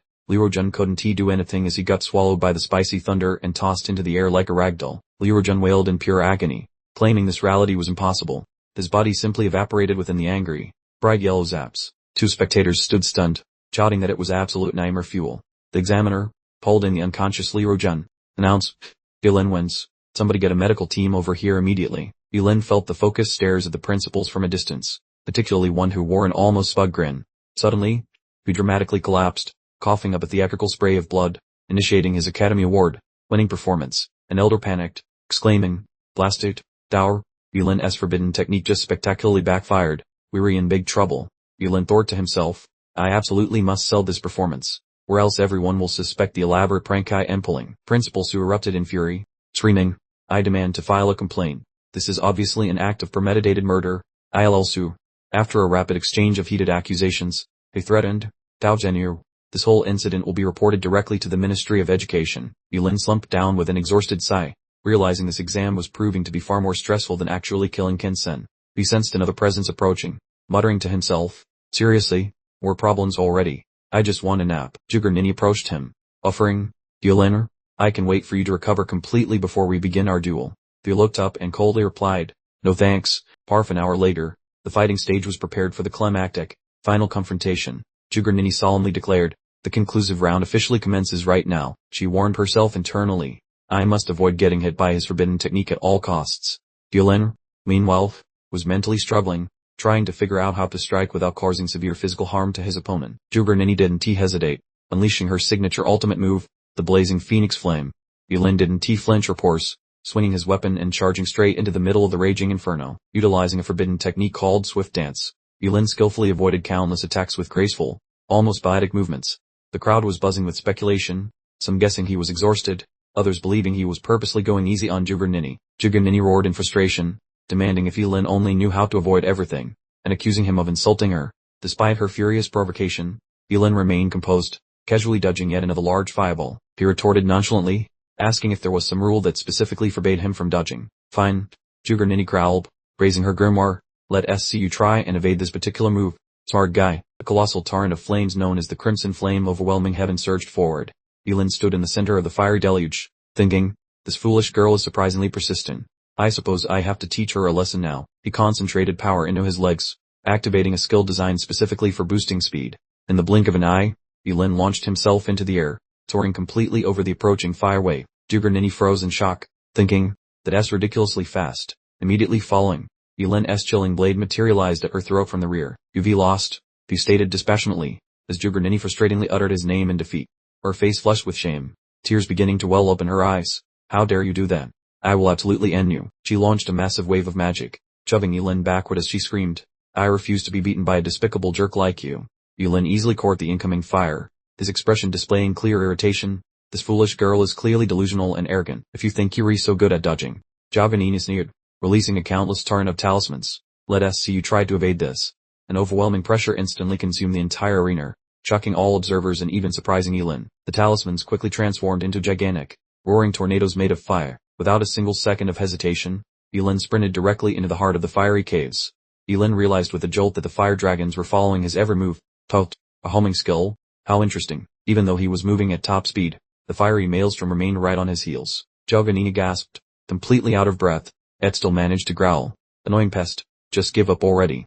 His response was a challenging smirk, surrender, were you talking to yourself? In the blink of an eye, Yulin darted past his rival, leaving the now powerless fire dragons far behind him. He reappeared behind the girl, his voice frigid, using tracking skills against a speed type opponent is no different than complete self-sabotage. Zhuge Nini froze in astonishment as she heard his explanation. That's a very simple concept. Didn't they teach you that in basic training? Trapped within the firestorm's containment, Yulin issued an ultimatum, surrender now, and stop this spell. Tears streamed down her face, but she gritted her teeth tightly and shot back, keep dreaming. She shrieked in desperation, I won't lose to you, even if we both have to die here. In the stands, Juge Kainsing panicked, shouting, Menish, don't be reckless, while another examiner quickly ordered, hurry up and prepare a rescue team immediately.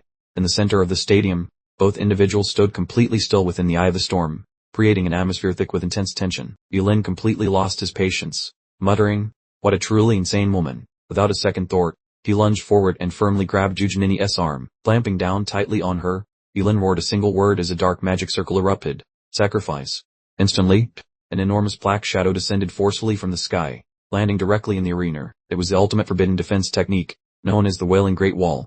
The eyes of the carved stone lion heads on the wall glowed brightly, indicating the resurgence of an ancient power. The gates of hell opened up, immediately consuming all of the roaring fire dragons. The examiners stood stunned in disbelief, one shouting in horror, "The Wailing Wall? How could a contestant possibly cast such a forbidden technique?" Yulin exhaled deeply in relief, thinking, "I am lucky I unlocked this forbidden spell, otherwise I wouldn't know what to do next." He walked over to the bewildered Jujinini and said, "Don't just stand there. Best, your hair looks like a bird's nest." The sudden remark caused Jujinini's heart to pound, making her think, maybe he isn't quite as hateful as I initially believed. The entire audience in the stands began chattering loudly amongst themselves. They were all convinced that Yulin was simply dodging his opponent because he was too afraid to hurt her. But then, Yulin abruptly unleashed a devastating kick, telling his opponent to get down because he was a champion. Jujinini was sent flying through the air, landing in a pile of dust on the arena floor while the examiners looked on in disbelief. The entire crowd gasped, completely unable to process the shock of the sudden turn of events. The high-ranking elders and principals were left wide-eyed at the sudden, merciless change of fortune. Tucked away in a corner of the bleachers, Juj Kaiking buried his face in his hands, completely mortified by his knees. Humiliated, Jujinini struggled to sit upright while promising, through gritted teeth, that this feud was far from over. Ignoring the threats, the examiner raised his hand high and declared Yulin is this year's top scorer with 150 points. As the crowd chanted top scorer, Yulin finally let out a sigh of relief, realizing the ordeal was completely finished. A classmate approached him, eager to inquire which prestigious academy the newly crowned top scorer intended to enroll in. Without even blinking, he confidently announced his intention to join the ranks of the elite Supreme Academy. The whole crowd erupted into a chaotic frenzy, celebrating his choice of the most prestigious institution in the land. But a severe-looking woman appeared, effectively dousing everyone's excitement by telling Yulin he would not be allowed to enroll. Yulin spun around, his expression shifting from victorious to utterly bewildered, questioning the harsh decision. The representative cruelly explained that forbidden technique users expire quickly and, therefore, provide absolutely zero value for future cultivation. Taking in the harsh news, Yulin simply bowed his head in bitter resignation, murmuring that he understood the situation. The voice from the murmuring crowd chimed in, pointing out that forbidden technique masters truly have short lifespans, so no institution would invest in training them. Hold on, the powerful, authoritative voice suddenly echoed, interrupting the somber and hopeless mood. Juj Kaingsing stepped forward with assurance, looking directly at Ms. Suen, suggesting he possibly had a solution to her dilemma. The male companion accompanying the representative looked quite startled, asking Juj exactly what he was implying. Yulin is my student, Juj Kaingsing announced, claiming he discovered a technique to significantly reduce the risks associated with using forbidden techniques. Principal Gao and the male companion asked in perfect synchronization, completely shocked. The Juj's claims were factual.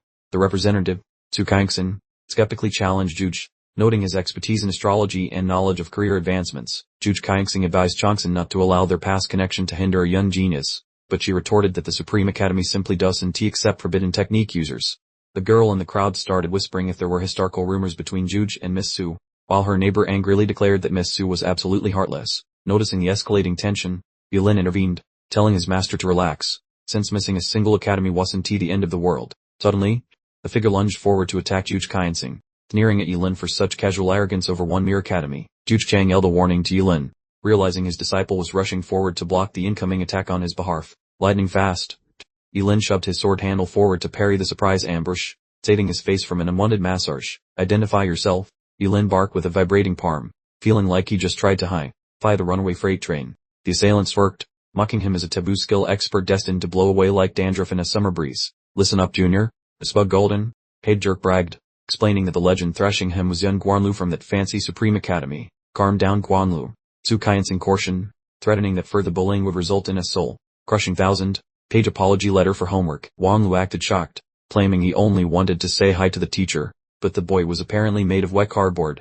Principal Gao sprinted over to check if the kid was still breathing, receiving a quiet reassurance that he was fine. Ignoring the insults, Yulin's icy stare promised that the specific afternoon encounter would be etched into his vengeful mental notebook. Wanlu chuckled at the saltiness, asking if he wanted a second helping of defeat or an open invitation to lose again. Yulin stayed cool, noting that the crowd saved the jerk today, but a future payback date was definitely being scheduled.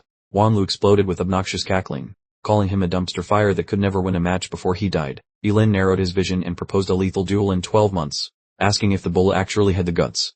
Old man Jude jumped in while onlookers stood paralyzed, begging the harp-headed youth to stop making such suicidal social plans. Spurning the warning, Yulin doubled down on his ultimatum while staring holes through his rival, demanding a final answer.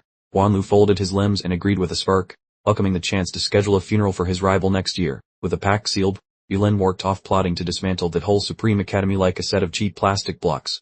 Returning home, Dao slapped his back while the crowd roared, celebrating that King Shen Academy finally birthed a genuine academic beast. Later, Yulin checked on Juj Nini, and Juj King promised her mood would improve once she recovered her spirits.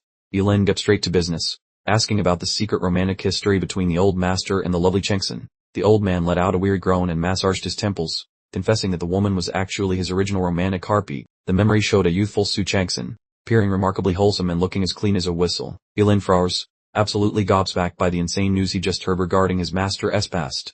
Dazed, the boy stuttered that the pair shared absolutely zero romantic chemistry or visual compatibility together. The veteran detailed their messy breakup caused by clashing vibes and her failed attempt to restart things after half a decade. Yulin pried for the ending of the drama, but the mentor lamented that Nini was already in the picture by then. Following the tragic tale of misconnections, Yulin let out a dry chuckle regarding the unfortunate timing of their romance. The father promised his girl that her skills were enough for the Supreme Academy if she simply gave it her all. The mother advised the boy that Daxir Academy would be the most logical future destination for his specific career path. The master told the youngsters to hit the hay, since the university scouts would be hunting for talent at sunrise tomorrow. When the sun rose, the campus transformed into a chaotic zoo of fans desperate to worship the local legends of the town. The Master Gal acted as the bridge, introducing Yulin and the sassy Nini to Governor Hu and Su from the High Academy. Without wasting a second, Su Changsen officially begged Nini to join the prestigious ranks of their legendary school. Clutching her shiny pass, Nini bragged that she finally managed to wipe the floor with her rival. Gao grabbed the kid with shaking hands, dragging him toward the leader to claim a fat 5 million paycheck. Governor Hu Yan gave the boy a firm handshake, noting that the genius actually looked quite impressive in person. Drowned by the blinding lights of dozens of cameras, the boss shared his massive hopes for the champion. Yulin grinned like a shark, asking when the millions would arrive, since growing up broke made him terrified of empty pockets. At the leader's command, 2 ladies delivered the prizes, including a magical skill scroll that shocked the young man. The treasure haul consisted of 5 million, a customizable epic skill manual, and a pass to the restricted zone. Yulin was floored to discover the restricted zone was for elites only, offering total protection from any physical harm. He imagined hitting level 99 without a scratch, but the headmaster ruined his daydream before it even started. Hu Yan presented a fresh challenge, demanding the boy bring the national championship trophy back to their humble city. Gao added that whoever conquers the deepest part of the zone becomes the country's top dog with better prizes. With eyes turning into dollar signs, the boy swore on his life that he would be the national winner. The 2 leaders couldn't hide their smug faces while snapping a quick group photo with their golden ticket boy. Just before leaving, the old master shared some vital wisdom with the kid. Avoid using any spells that trade your literal life for power inside the secret zone. Yulin nodded, realizing that while the zone stops bruises, it definitely doesn't stop the gray hairs from coming. The teacher mentioned some urgent business in the nearby town, telling his student to play it safe and smart. The boy told his mentor to relax, promising he would handle himself perfectly. Entering the massive city of Shenzhen, the young traveler felt like a lost puppy among the glowing neon towers. He wandered toward his assigned room, where a female receptionist was already waiting for him. Introducing herself as Bailin, she acted with grace while showing him the way to his luxury suite upstairs. She mentioned that the magical portal wasn't active yet, giving him plenty of time to catch up on sleep. After tossing his heavy backpack onto the mattress, Yulin felt like a total king. Holding his golden ticket, he wondered if he should go find a snack or explore the giant concrete jungle. Just as he reached for the doorknob to leave, he realized the heavy thing was completely stuck. Suddenly, a loud bang on the door startled him, making the poor boy jump. The hero jumped when someone kicked the door in with extreme force. A blonde girl with a serious temper marched in, asking why there were strangers loitering inside her private bedroom. The girl offered Yulin absolutely no chance to explain himself, immediately grabbing his shirt collar and screaming, "You strange man, why are you brazenly standing in my bedroom?" In an instant, she channeled mystical energy directly into her fist, bellowing at him, "Prepare yourself for a necessary lesson." Yulin was completely taken aback by the sudden, powerful, and entirely unprovoked assault. The following punch was devastating, sending him flying rapidly backward through the air. The door behind him completely shattered into splinters, utterly destroyed by the force of the collision. "You're fast, damn weirdo," the girl growled, while Yulin, utterly confused, quickly tried to clarify, "Wait, you are completely mistaken. I am definitely not a weirdo. I don't believe your obvious lies. Now perish," the girl shrieked, refusing to listen to a single word of his explanation. Realizing that talking was useless, Yulin decided to take action. "It appears I have no alternative but to make my move, sacrificing my appendix in the process." Immediately, countless colossal wooden binds burst into existence from thin air, casting a forbidden art, the wood realm, to encircle the girl.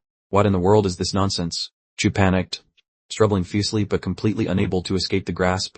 Why can't I break free from this? Yulin casually strolled closer, teasing her. Stop struggling so hard. This forbidden technique was specifically created for containing unruly lollies exactly like you. To finally resolve the misunderstanding, we held out a room key card, stating, "This is room 6099. This is my card. Go ahead and examine it for yourself." The girl still appeared skeptical, confidently asserting, "No way, because my room card also says 6099. Yulin retracted the forbidden art, causing the massive vines to quickly dissolve into streams of shimmering magical energy. He stood there with his arms folded, fleshly suggesting, "If you truly don't believe me, then just go and look." The girl fumbled around for her own card and immediately froze in place when she looked down at the number on its surface. How did it suddenly change to 6,609? She mumbled in confusion, and Yulin pointed out the extremely simple explanation. Could it possibly be because you're holding it upside down? Realizing her incredibly silly mistake, the girl pressed her hands together apologetically. "I'm sorry. It was entirely my fault for acting so rashly." She offered to compensate him with a meal, but Yulin declined and instead invited her. "I was actually about to go for a casual stroll. Would you care to join me?" As the city sunset began to fade, the girl curiously asked about Yulin's capabilities. "By the way, what exactly is your profession?" She confidently introduced herself. "My name is Maizu, the top graduate from Haicheng, an SSS-Rank berserker." Yulin simply responded, "BunRv, I am from Qingcheng." Maizu immediately deduced, "Then you must have been accepted into the Supreme Academy." "Correct," but she received an unexpected response. "They actually don't need me." To Maizu's utter astonishment, Yulin explained with a sense of fatalism, "That is my destined fate, to be a short-lived master of forbidden arts."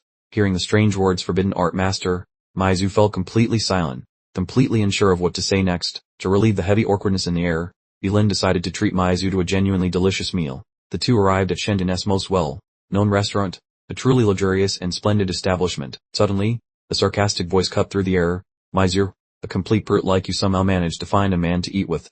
Maizu spun around furiously, growling out the name of the newcomer. Ining hooked her arm around Amen's, continuing her taunts. Wolf, it appears you are desperately seeking affection now."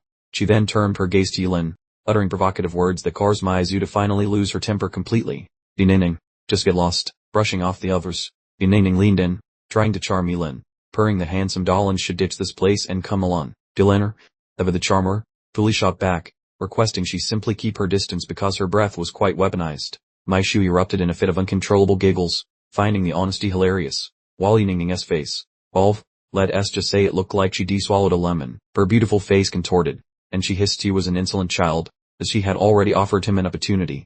Yulin, completely dismissing her, nudged Maishui to depart, explaining they should go since the air quality was plummeting faster than his interest. Just as they turned to make their getaway, a rather imposing foot abruptly materialized, blocking their path. Enter Wushaki, the self-proclaimed level 22 angel paladin, who dramatically planted himself before them, declaring they would apologize to his lady. Post-haste, he delivered a withering glare at Yulin, then sneered, stating honestly nothing got his goat more than discovering impoverished, uncultured Raf slithering from the sewers. Ining, ever the opportunist, immediately began batting her eyelashes with exaggerated coyness, while poor Maishui visibly blanched, instantly recognizing their opponent's alarming true power.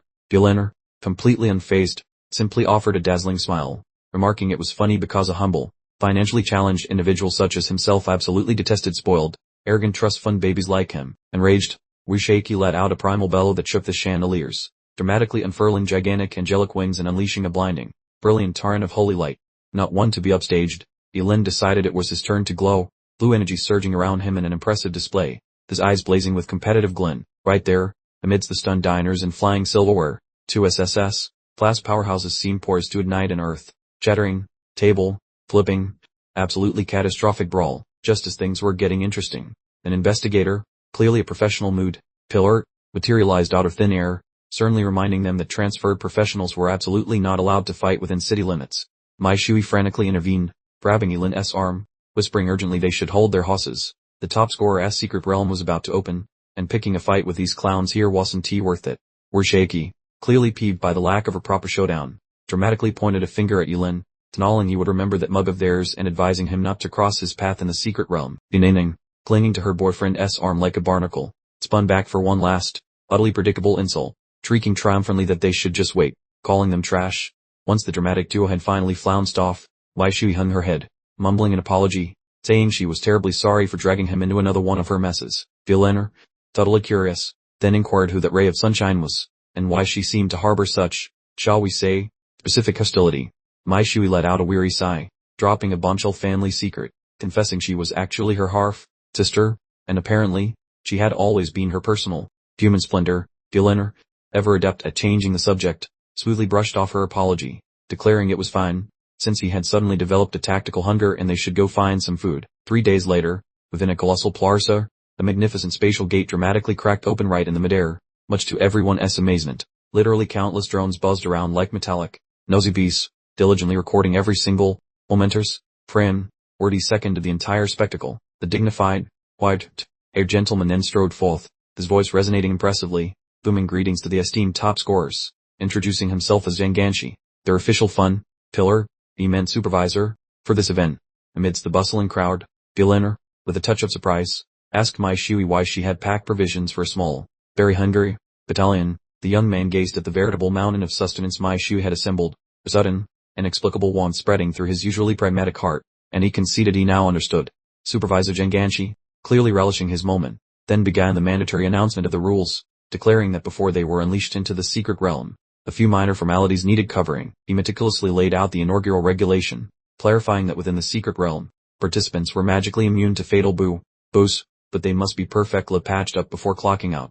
Janganshi dramatically extended both hands, and the atmosphere grew heavier, intoning gravely the second, truly thrilling, regulation. Suddenly, a rather vivid, unsettling image materialized, and he advised with a cheerful shrug that should they misplace a limb, they must collect it and present it to a priest for reattachment, like a misplaced sock. Yulin and Masui, nestled within the throng, found their faces shifting into grave masks as the rather sanguinary regulations were unveiled. With a chilling grin, Janganshi wrapped things up, kindly suggesting they avoid becoming monster chow, adding a delightful thought about being fully digested in a beast's belly. Yulin, ever the strategist, mulled over the secret realm's guidelines, but Masui, on the other hand, was practically vibrating with terror at the thought of becoming beast bait. From the elevated stage, Janganshi offered his parting pearls of wisdom to the top contenders, then bellowed a command for the teleportation gate to swing wide open. Suddenly, a massive, reality bending portal yawned open, and the supervisor's booming voice rang out, granting everyone a mere 10 minutes to scramble for companions. Masui, with the speed of a caffeinated squirrel, proposed they buddy up. Dorochi Len, with a mischievous twinkle, responded, "Sure, but you re my personal pack mule." The enthusiastic berserker Gal, without missing a beat, gleefully agreed, proudly asserting that such a trifling load was no more than her feather in her mighty hands. Out of nowhere, the muscular, teal-maned fellow interjected, bellowing accusations at Yulin for his utterly unchivalrous act of burdening a sweet young lady with strenuous labor. He then smoothly pivoted to Masui, extending a hand and charmingly soliciting her to join his squad, vowing she wouldn't need to so much as wiggle a pinky. To everyone's astonishment, Masui utterly detonated into a furious whirlwind, her lethal aura practically shimmering.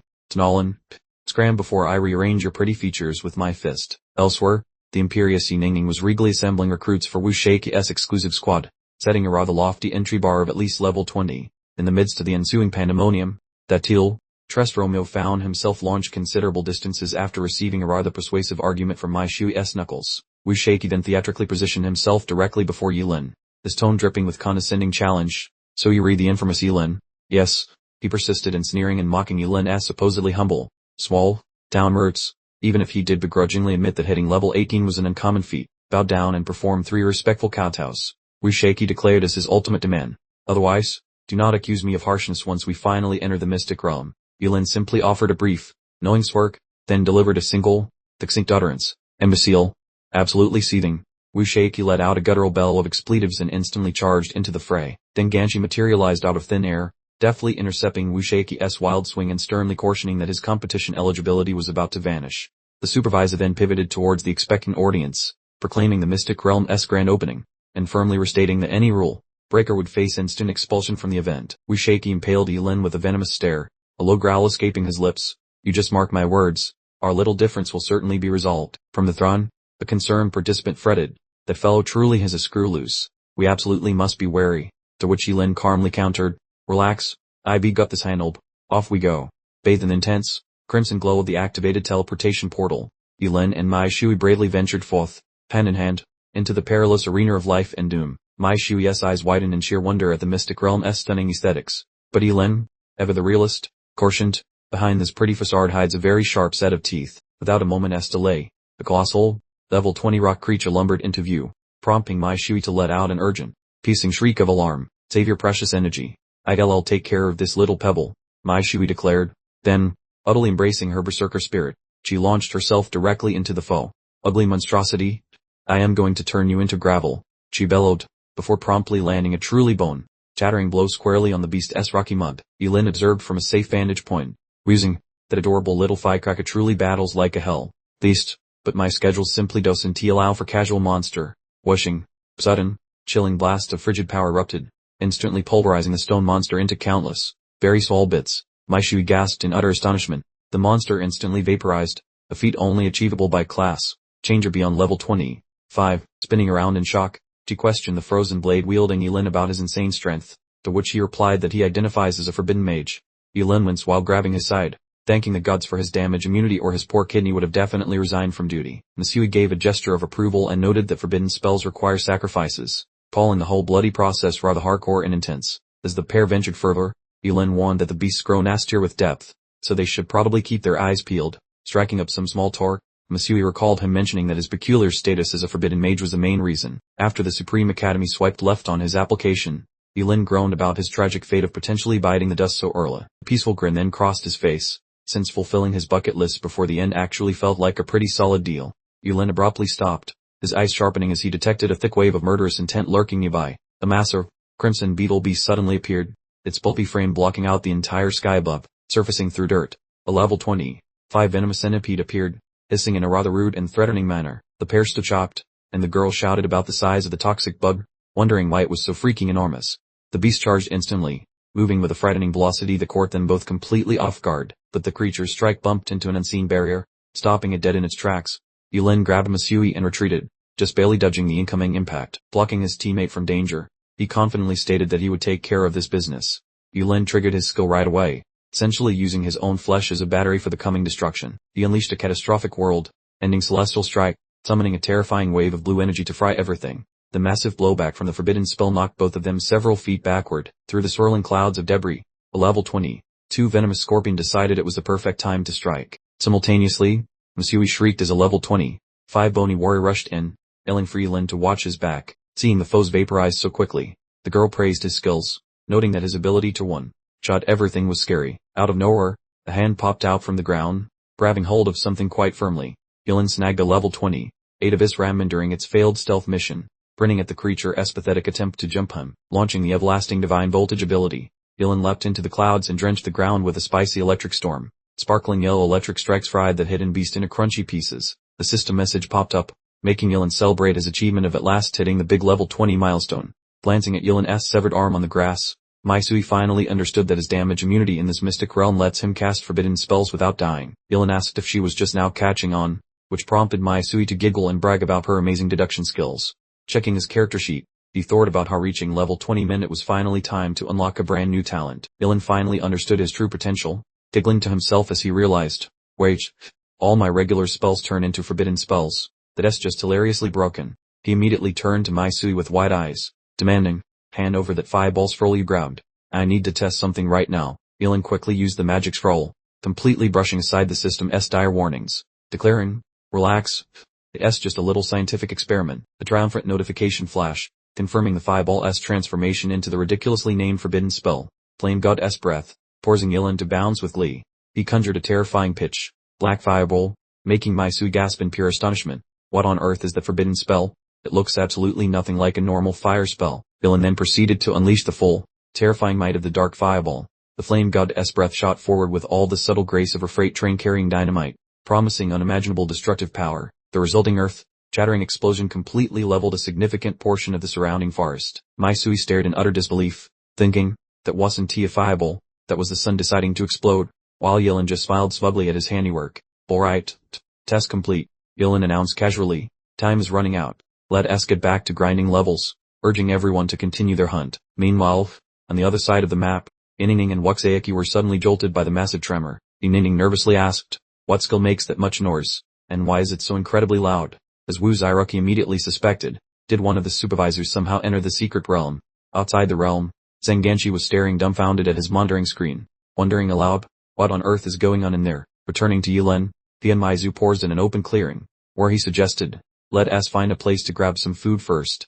Suddenly, Yulin stopped dead in his tracks, diving behind a tree, his expression turning instantly vigilant. His face hardened considerably, suggesting he had just spotted something completely out of the ordinary. Yulin quickly gestured to Maizu, whispering urgently, "Maizu, look over there. What exactly is the thing?" Right in front of them lay a level 26 treasure toad, sound asleep and holding onto a piece of extremely valuable loot. Yulin quickly laid out the plan. "I'll handle the control, and you handle the capture." "Understood." The pair crept silently through the dense bushes, inching closer and closer to their unsuspecting target. Once they were in position, Yulin gave Maizu one last whispered confirmation, "Prepare yourself now." Suddenly, a large group of people burst into the clearing, shouting Yulin's name at the top of their lungs, startling the treasure toad awake. "Just do it now," Yulin roared in frustration, hastily casting a skill that sent the treasure toad careening away through the air. The valuable prey disappeared in a blinding flash of light, forcing their meticulously crafted hunting plan to completely fall apart. Maizu furiously punched the ground in anger, while Yulin glared intensely at the newcomers. "Who are these people? They completely ruined everything."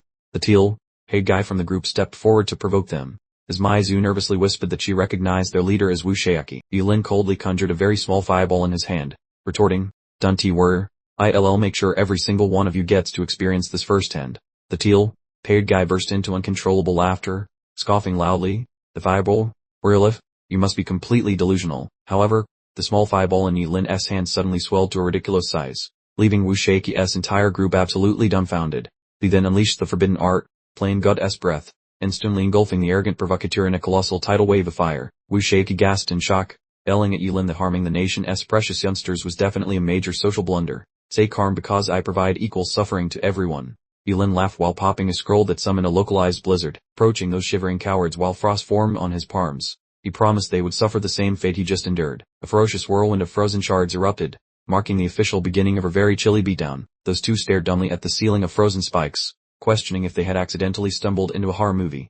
Wu Zairoki screamed about physics while Yinning panicked, asking how one Jew could legally juggle both burning and freezing elements. Seeing his foes shaking like wet puppies, Yulin stretched out his palm and invited them to sample his latest work. A massive rain of frozen death fell, targeting the cluster of supposed geniuses who were currently rethinking their life choices together. Sensing his impending doom, Wu Zairoki shrieked a prayer and conjured a shiny yellow barrier shaped like a giant lemon. That freezing gale smashed into the glowing wall with a roar loud enough to wake every nearby sleeping animal. The golden defense started showing cracks like an old cyborg under the extreme sub-zero pressure.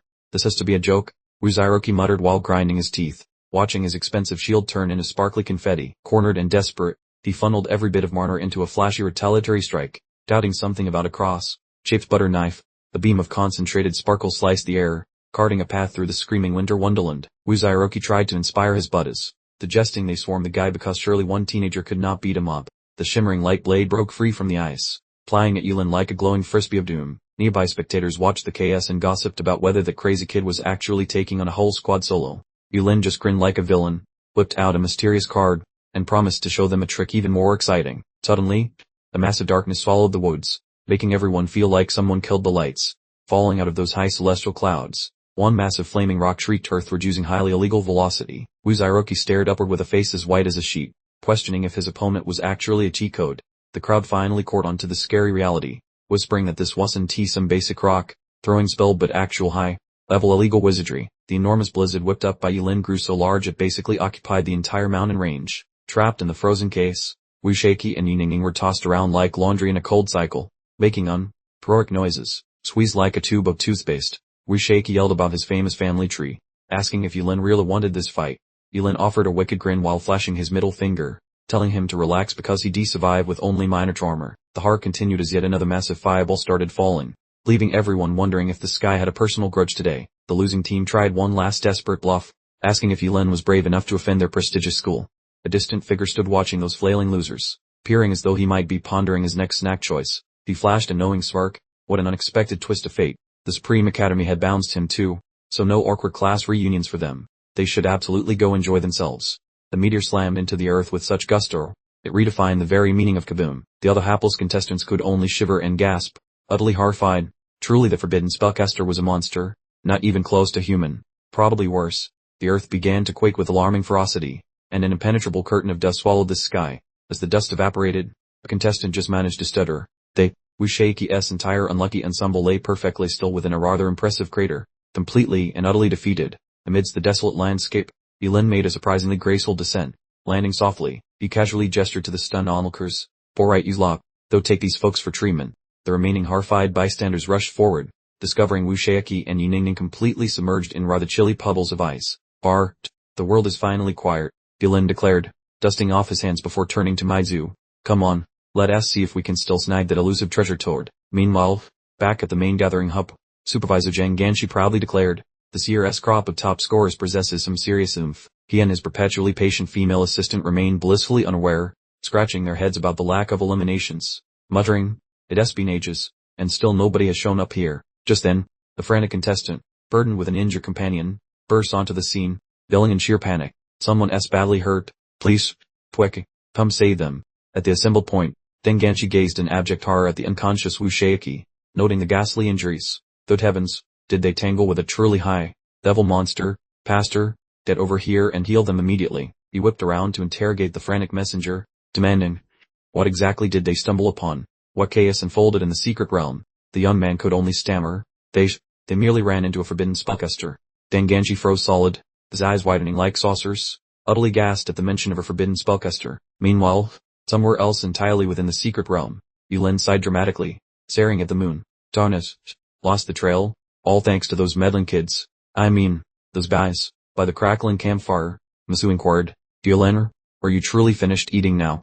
Yulin responded, I am perfectly stocked, and I absolutely need my rest. Tomorrow brings more leveling up. Observing the serenely resting young man, Masu mused to herself, I've never encountered anyone who grinds experience points as ridiculously fast as him.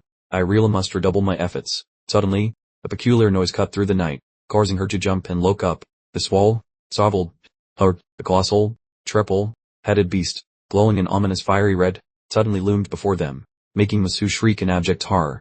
Cerberus, the giant dog of doom. The monstrous creature let out an ear-splitting roar, spewing forth a destructive wave of pure energy. Yulin, look out! Masu shrieked, as Yulin expertly yanked her out of harm's way, allowing them to narrowly dodge the ensuing explosion. Yulin eyed the behemoth with a flicker of surprise. Well, looky here, oh hi, devil monster, I suppose. Masu quickly tugged his arm. Narv, it's definitely not just a high-level monster. Standing precariously on the lip of her massive crater, Yulin finally processed it. It's Cerberus. I never imagined such a notoriously terrifying monster would be chilling in the secret realm. He turned to Masu, his expression resolute. You need to step way back. This particular customer is proving quite difficult to handle. Masu replied with genuine worry. Just please be careful. All three of Cerberus' imposing heads simultaneously swiveled downwards, observing the rather blazing fireball Yulin had just launched. Without the slightest pause, one of the enormous three heads gaped wide open, clearly preparing for a direct, audacious confrontation with the incoming magic. He just gulped down the fireball whole. The supposed attack only caused a tiny, harmless pop inside the creature's massive maw. Both Yulin and Masu were utterly flabbergasted. Masu stammered, expressing her utter disbelief at how it had just genuinely swallowed the colossal fireball. In an instant, Cerberus launched a vicious counterattack, gushing forth a truly horrifying torrent of phosphorescent green goo. The foul, death-laden fluid, apparently brewed in a particularly nasty cauldron, launched itself directly at the two adventurers. This ghastly green substance is utterly corrosive, Yulin bellowed, heroically shoving Mai Shui out of harm's way before sidestepping the foul spray himself. Yulin nimbly dodged the bubbling, acidic liquid, which seemed to fizz with malicious glee all around him. Without a moment's pause, the colossal beast then swung its gargantuan claws down, aiming to give his head an unsolicited makeover. This preyed monster sure are a stubborn bunch, Yulin grumbled under his breath, activating the forbidden spell, Karma Fire, to get a much needed burst of speed. He's it forward, sorting the creature, so you enjoy a good meal, do you, beastie? Well, I've got a whole buffet right here for your dining pleasure. The bowl from the heavens, the forbidden spell, eternal lightning, then zeroed in on Cerberus with pinpoint accuracy. The colossal fiend took the hit, the torrent of sickly green energy subsequently erupting through its monstrous form, showing not a single flicker of discomfort. The creature promptly conjured a lethal orb of energy, hovering ominously between its three heads.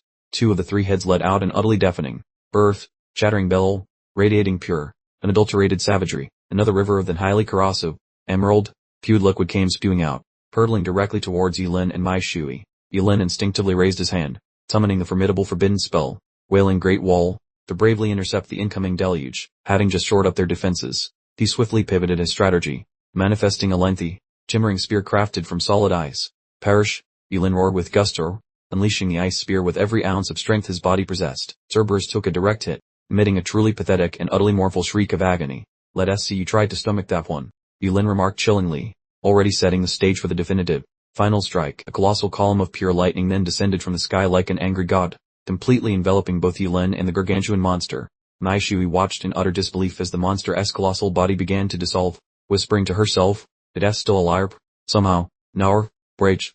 Yulin suddenly shrieked, his face etched with pure terror. "The creature is attempting to detonate itself. Please, do not let those ominous black flames even graze you," he bellowed, seizing Mai Shui's hand and scrambling away frantically. Both plunged headlong into the dense forest, just as a cataclysmic explosion erupted, swallowing everything in its wake right behind them. Having narrowly cheated death, the Jewer sat panting like overworked puppies, only for a notification announcing a level 36 monster had been vanquished to pop up. After the intense skirmish, Yulin and Mai Shui stumbled upon a surprisingly familiar face. "Lof, it is our favorite treasure, spitting toad from last time." The amphibian coughed up an item, and Mai Shui quickly clarified, "This is dragon scale gold ore, a ridiculously rare ingredient for forging legendary top-tier gear." Yulin, clearly unpressed, pressed the flat of his sword against the toad's head, growling menacingly, "Now, let us see some more of the Chinese stuff." Chop, chop. However, the very next thing it expelled was merely an ordinary pebble, leaving both of them utterly crestfallen and disappointed. His temper flared instantly,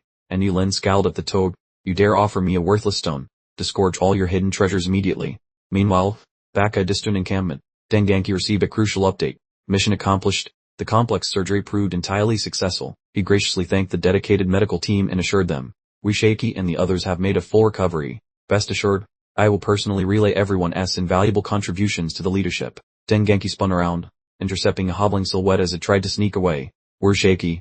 Your poor little body isn't back to full strength. Don't you dare go outside." Ignoring all counsel, Wu Shaky's face contorted with pure resentment.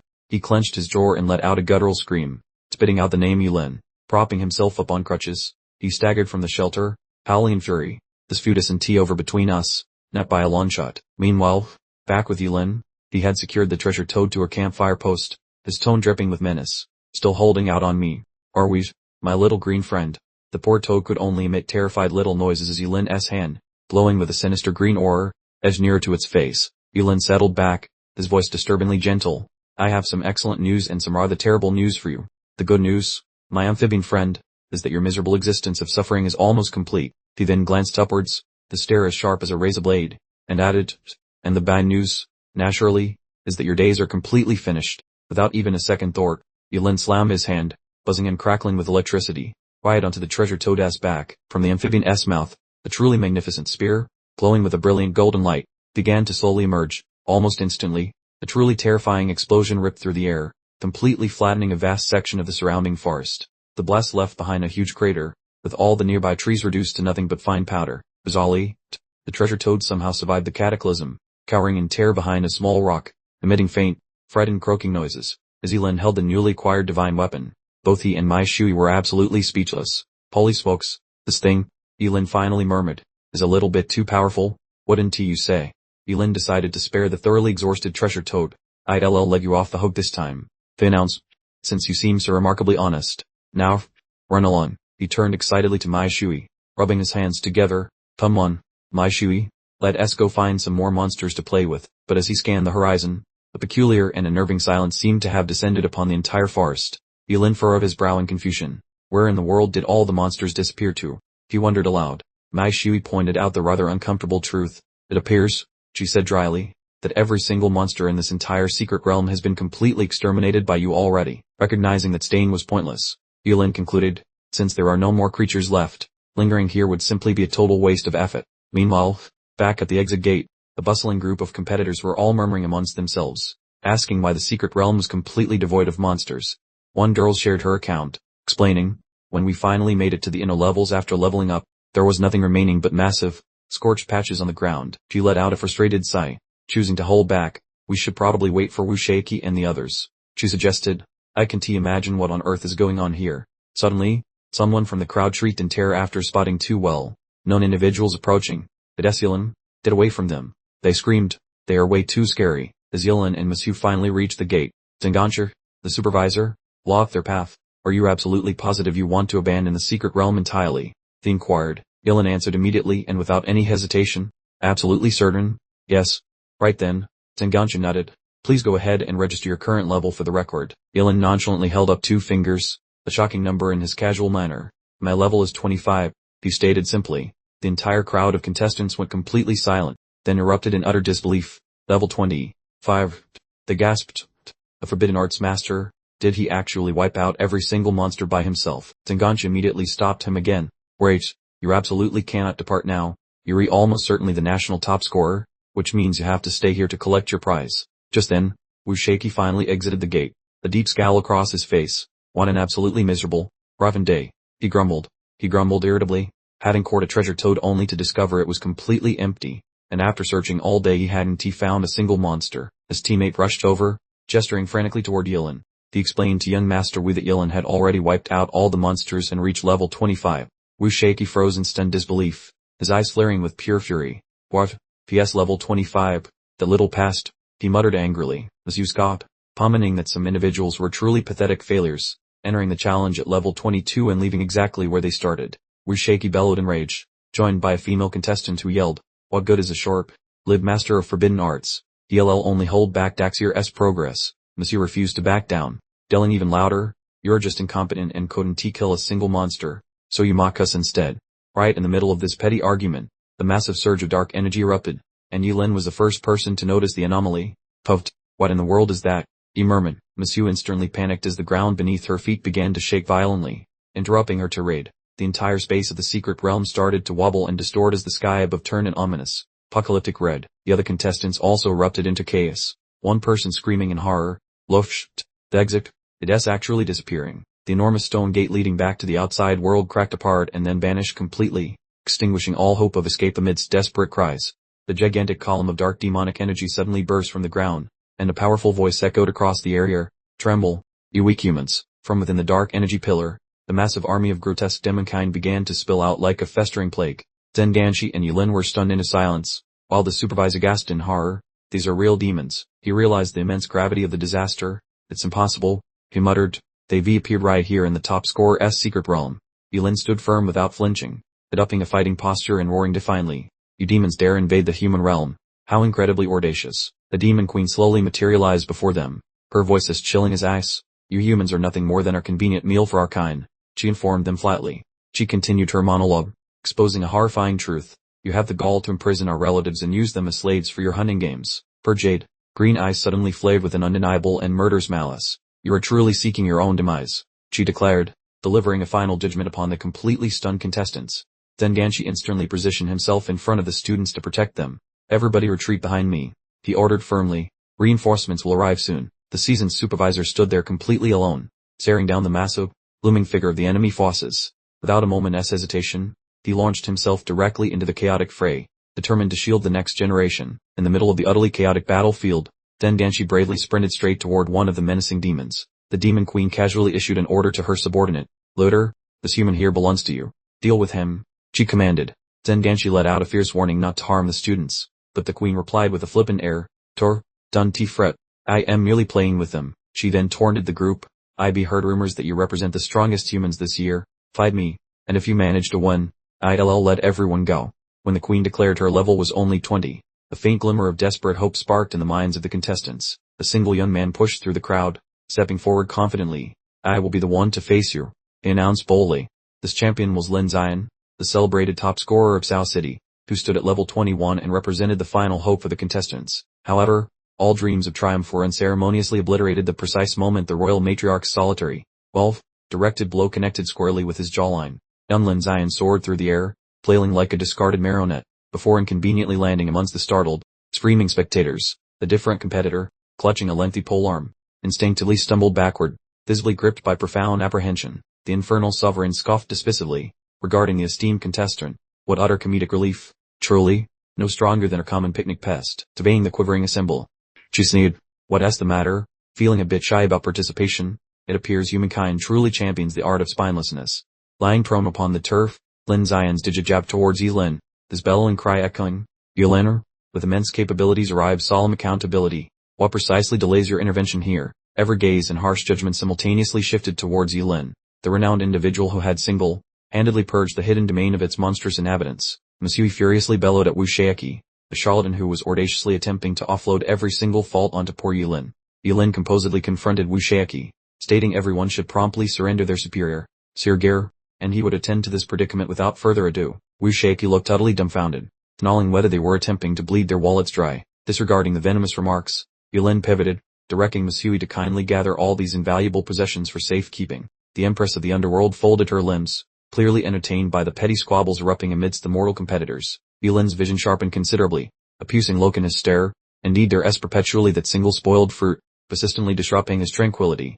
The oppressive hush unmistakably heralded an unavoidable, imminent confrontation. Amidst the barren wasteland, Yulin stood solitary, confronting the formidable infernal monarch. His gaze glowed with unyielding resolve, whereas his formidable adversary merely offered a condescending, dismissive glare in return. Without a moment's pause, Yulin declared, "Flaming orb." The gathered competitors began to chatter amongst themselves, with Wu Shaiki derisively querying, engaging such a formidable foe, and his chosen offensive maneuver is merely a paltry, basic technique. The infernal empress simply remained utterly nonchalant, observing the pathetic fiery projectiles lethargically approaching her position. She emitted a hearty cackle, remarking how utterly whimsical employing incendiary orbs against her was, deeming him a truly peculiar fellow.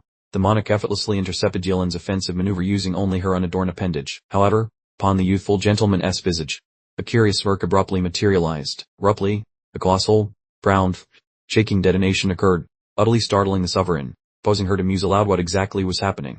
Enveloped within an inferno of fire, she found her senses utterly disbelieving, questioning if that infernal projectile truly was the same one from moments ago. At a distance, the remaining highly ranked combatants stood utterly dumbfounded by the gargantuan fiery orb, with one loudly proclaiming just how Yulin's incendiary sphere had become so immensely potent. Presuming triumph was now certain, one competitor exuberantly celebrated. However, Yulin gravely cautioned everyone to hold their horses and direct their attention to observe. The scorching conflagration abruptly get drawn inward, as if by some unseen, mysterious gravitational anomaly. The demonic sovereign materialized from a swirling void of pure power, entirely unscratched, musing how fascinating and truly quite captivating indeed it was. The wound on her extremity swiftly mended, and then she presented a curious proposition, announcing she now liked him and desired him as her loyal canine companion. Villainer, with a sarcastic smirk, retorted, "I already like you too. So how about you become my child?" All while meticulously preparing a fresh spell talisman. Recognizing that mere words were utterly pointless, the queen immediately launched into a lethal attack, precisely as Yulin was gearing up for his grand sacrifice. Abruptly, an enormous barricade of earth and stone majestically erupted from the ground, dramatically intercepting her assault. A mysterious stranger, clutching a spear, materialized on the scene, rudely shattering the tense standoff and interrupting their deadly quarrel. Yulin braced himself, secretly grumbling about the absurd heft of his opponent's relentless blows. The demon queen tirelessly unleashed a barrage of abilities, utterly determined to deny him even a single breath for casting a spell. Down below, the spectators fell into a frenzy, muttering, "Good heavens, Villainer, why are you just edging? Bust out a forbidden incantation already." Abruptly, the young woman, clad in her exquisite dress, grew confused, wondering why it had become so incredibly sweltering, leaving her lips and hands painfully parched. From her vantage point above, the queen scoffed derisively, declaring, "As long as I can disrupt your little spell, you are merely a frail mortal." Yulin smirked, simply stating, "Running away. Look around." The queen was utterly flabbergasted, suddenly realizing the entire sky had been overtaken by countless, shimmering magical formations. "What is this nonsense?" she mused with a frown, completely baffled by what was transpiring. Yulin raised 2 fingers, then growled, calling it just an average illumination spell. "Now ignite." Instantly, the monstrous whirlpool of pure radiance utterly swallowed the unsuspecting queen. The sheer, devastating force of the resulting explosion seemed powerful enough to shred the very fabric of existence itself. Inside the storm's heart, the queen remained unfazed, simply noting, "Door, a magic shield." From her robust defense, she confidently boasted, "You simply cannot wound me." But hold on, that was all just a clever distraction, as the forbidden incantation, Eternal Thunder, had already been conjured. Tear right through it, Yulin bellowed, unleashing a magnificent lightning spear imbued with his complete power. The mystical shield instantly fragmented, leaving the queen to gaze in sheer terror as the spear hurtled directly toward her. The electrically charged spear impaled her chest, and her form began to spectacularly unravel in excruciating agony. "How absolutely dare you?" she wheezed, clinging desperately to the weapon that destroyed her. "You're insignificant human." Her fury exploded, and the queen shrieked uncontrollably, vowing, "I shall absolutely obliterate you." The demon queen roared for him to die, then lunged. Yulin gritted his teeth, his focused gaze remaining perfectly steady despite the overwhelming, dreadful pressure. The colossal stone chunk was effortlessly hurled away by the immense shockwave, burying itself deeply within the earth. The demoness elegantly floated midair, brazenly announcing her interior decorating plans. "I shall simply decapitate you and display your head proudly in my study." Suddenly, Yulin dropped to one knee, his voice hoarse as he uttered 2 chilling words, "Pure sacrifice, forbidden art, karma flame." He murmured, now bolstered with a whopping 50% fire element amplification and enhancement effect. With shadowy smudges now gracing his features, Yulin offered a cocky smirk, asking if anyone could even begin to cope. The demon queen's jaw dropped so low it nearly hit her regal toes. as the heavens above her unexpectedly blossomed with arcane golden glyphs. She shrieked, utterly bewildered, finding that the pesky sparks had defiantly lingered. Instantly, a devastating pillar of vibrant orange energy burst from the earth, swallowing her whole like a magical, fiery snack. The assembly of competitors, a delightful mix of aghast and ecstatic, erupted in cheers, proclaiming their triumph. Yellen had truly pulled it off. Brown Zero sported an impressive new crater, while Yellen, looking rather like a forgotten barbecue, stood solitary amidst wisps of smoke. Sprawled on the dirt, the Demon Queen coughed dramatically amidst her own crimson puddle, grumbling incredulously that she'd actually been bested by a mere mortal. Concurrently, Looter bellowed like a particularly grumpy dragon at Zenganshi, utterly outraged, questioning the nerve of that wretched human. When the beast unexpectedly swerved past him, Zenganshi shrieked like a banshee at Yellen, begging him to stay alert. Drained and utterly spent, Yellen could only gaze hopelessly as the colossal monster galloped toward him, a morbid thought lingering. Was this truly curtains for him? Without warning, a cosmic gash ripped through reality itself, abruptly halting Looter's aggressive assault. Everyone, from Yellen to Zenganshi, stayed skyward with wide eyes, a collective gasp escaping. It was, indeed, City Lord He. Then, a truly majestic figure descended, a voice booming with undeniable authority, announcing with a chuckle, "Reinforcements are here, and you demons, if you've shown up, can completely forget about making a graceful departure." Hu Yunfeng cast a disdainful glance below, snorting with amusement, suggesting they might have been wiser to simply remain cooped up in their own infernal domains. Direct, no sooner had he uttered his final syllable than a rather unpleasant, devastating ray of brilliance plummeted from the heavens, making a beeline straight for the gathered demon mob. A contestant with a trendy bob cut couldn't help but blurt out in sheer astonishment, "Gee whiz, the guy is practically a superhero." The demon bodyguard hastily snatched his superior, yelping frantically, "Malish, we absolutely must bolt right now. This human is operating on a completely different power level." The demon, who introduced himself rather dramatically as Gallagher, fixed a contestant with a menacing glare. "Talon, Yulin, I presume, consider this a personal invitation to my hit list. One day your noggin will be mine." And with a dramatic flair, the two demonic chaps promptly scarpered into a shimmering portal, tossing a rather cliché promise over their shoulders. "We shall certainly cross paths once more." Contemplating his departure, Hu Yunfeng wore a self-assured smirk, his features openly daring the world to try him. With a frosty tone, Hu yelled after them. Did they honestly imagine he'd let them waltz off so simply, simultaneously unleashing a relentless energy beam to chase them down? The demon guard shrieked in sheer terror, blubbering a dire warning. "My lord, heads up." Balger, doing a quick 180, found his complexion turning a rather ghastly shade of white. Realizing the impending strike was simply inescapable, he let out a truly thunderous roar, a stern reprimand for He Yunfeng not to let hubris get the better of him, simultaneously conjuring an absolutely enormous demonic hand for defense. Alas, the City Lord's powerful beam effortlessly sliced through that rather pathetic tissue, paper, thin barrier. The resulting explosion generated a truly bone-rattling farce, prompting the young man with the gravity-defying hair to gasp, "Holy moly, talk about a crushing atmosphere." The little lady's hand instinctively flew to her dramatically heaving chest. She promptly buckled, physically preparing for the utterly ghastly ripples emanating from the fierce showdown. From a safe distance, Balger's taunting voice echoed, "If you think you're so tough, come on over and track me down in the demon realm." Big shot, Hu Yunfeng shot back with a razor sharp comeback. "Dorv, the day is fast approaching when the mighty champions of Daxir will indeed pay a visit to your infernal backyard and completely eradicate every last one of you." The long fight finally concluded, and the magnificent City Lord gracefully descended to the ground. He apologized to all the contestants with clasped hands, but everyone immediately defended him, insisting that those terrible demons were entirely at fault. Hu Yunfeng announced that the teleportation portal had been repaired, and suggested the top participants return for some rest. The contestants filed out in sequence, breathing sighs of relief mixed with lingering fear after such a harrowing ordeal. Standing next to someone who was still sobbing, Yulin merely thought to himself that it was finally finished. Darkness settled over the metropolis, signifying a brief period of quiet following the chaotic battle. Back in his hotel room, Yulin collapsed onto the bed, acknowledging how truly perilous this hidden realm actually was. A sudden knock on the entrance made him sit up, wondering if Mai Shui had made a mistake and gone to the wrong room once more. But upon opening the door, Yulin was completely stunned. The unexpected visitor was none other than City Lord He Yunfeng. "Yulin, I just stopped by to check on your injuries," He Yunfeng stated with a cheerful grin to the bewildered young man. Yulin politely insisted that he had recovered, but He Yunfeng brought up his remarkable achievement of defeating the royal demons. "Are you willing to serve Shandang?"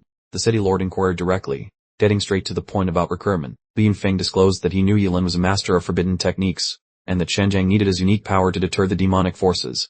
After a moment of consideration, Yulin replied that he wanted to accept, yet had to check with someone else first. Upon hearing the name Zhu Kingsing, Hu Yunfeng chuckled softly, saying, So it is Mr. Zhu. Very well then, I will go to King Shang personally." Just as the City Lord prepared to leave, another rapping sounded on the door, drawing the attention of both men. A female attendant with cat ears entered with a tray of fruit, explaining it was a prize for the highest rank competitor. The girl quietly stepped into the room, maintaining a submissive appearance, but radiating a truly icy atmosphere. Suddenly, she stopped completely, lifting her head with focused eyes, and murmured, "Tout, what is that odd smell?" The dangerous, unseen presence exploded from the attendant's distinctive purple irises. Sensing immediate peril, Hu Yunfeng roared, warning Yilin to be careful. The assassin lunged from behind, her short blade flashing menacingly as she hissed, "Die now," but the weapon was swiftly parried. Hu Yunfeng asked icily, "Who dispatched a level 50 assassin like you?" To the girl's shock, he snarled, demanding she identify her employer immediately if she didn't want to die. When she kept silent, the city lord delivered an immense kick that launched her across the chamber. The assassin collapsed onto the floor, with crimson liquid slowly seeping from the corner of her lips. Taking advantage of the brief moment, she swiftly snatched the dagger, causing Yunfeng to understand her purpose instantly. With a determined look, she cried out, "I cannot speak," appearing to attempt taking her own life. But then, her hand suddenly grew limp, and her life faded before the weapon could even make contact. Hu Yunfeng deduced that this particular venom could instantly take down a level 50 assassin. Confirming the culprit wasn't some minor league player, Yulin immediately offered his guess. Could it be those Wu family ruffians? He turned to calm Yulin, reassuring him, "Don't worry, I promise a thorough investigation, and I will personally ensure Wu Shaiki gives you a groveling apology." Hu Yunfeng angrily spun on his heel, fuming that the Wu family had clearly gone too far, vowing to immediately dispatch someone to uncover the truth. Yulin could only let out a long, weary sigh as he stared at the mounting pile of problems on his own shoulders. Just then, the frantic, rapid knocking echoed through the room, somehow managing to annoy him even more. For goodness sake, who could that possibly be? He muttered to himself. The door burst open, and Mai Shui rushed in, practically bouncing with excitement. "Yulin, you're the top student in the whole country. You've brought honor to your family," she exclaimed. He merely replied curtly, "I am an orphan." Mai Shui froze in place for several seconds, completely unsure how to react to the unexpected curveball. Regaining her composure quickly, she raised her phone and declared, "Well, regardless, you're amazing. Now, come on, let us take a picture to remember this moment." As she looked at the phone screen, Mai Shui let out a horrified shriek, demanding to know why there was a dead body present. Yulin calmly suggested, "Mai Shui, could you perhaps call someone to clean this up first?" Seeing her bewildered and suspicious expression, Hu explained, "Don't get too worked up. Just merely an assassin sent by Wu Shaiki to kill me. That's all." Mai Shui's confusion instantly evaporated in a rage, as she rolled up her sleeves. "What? The guy actually tried to murder you? Come on, we're going to teach him a serious lesson right now."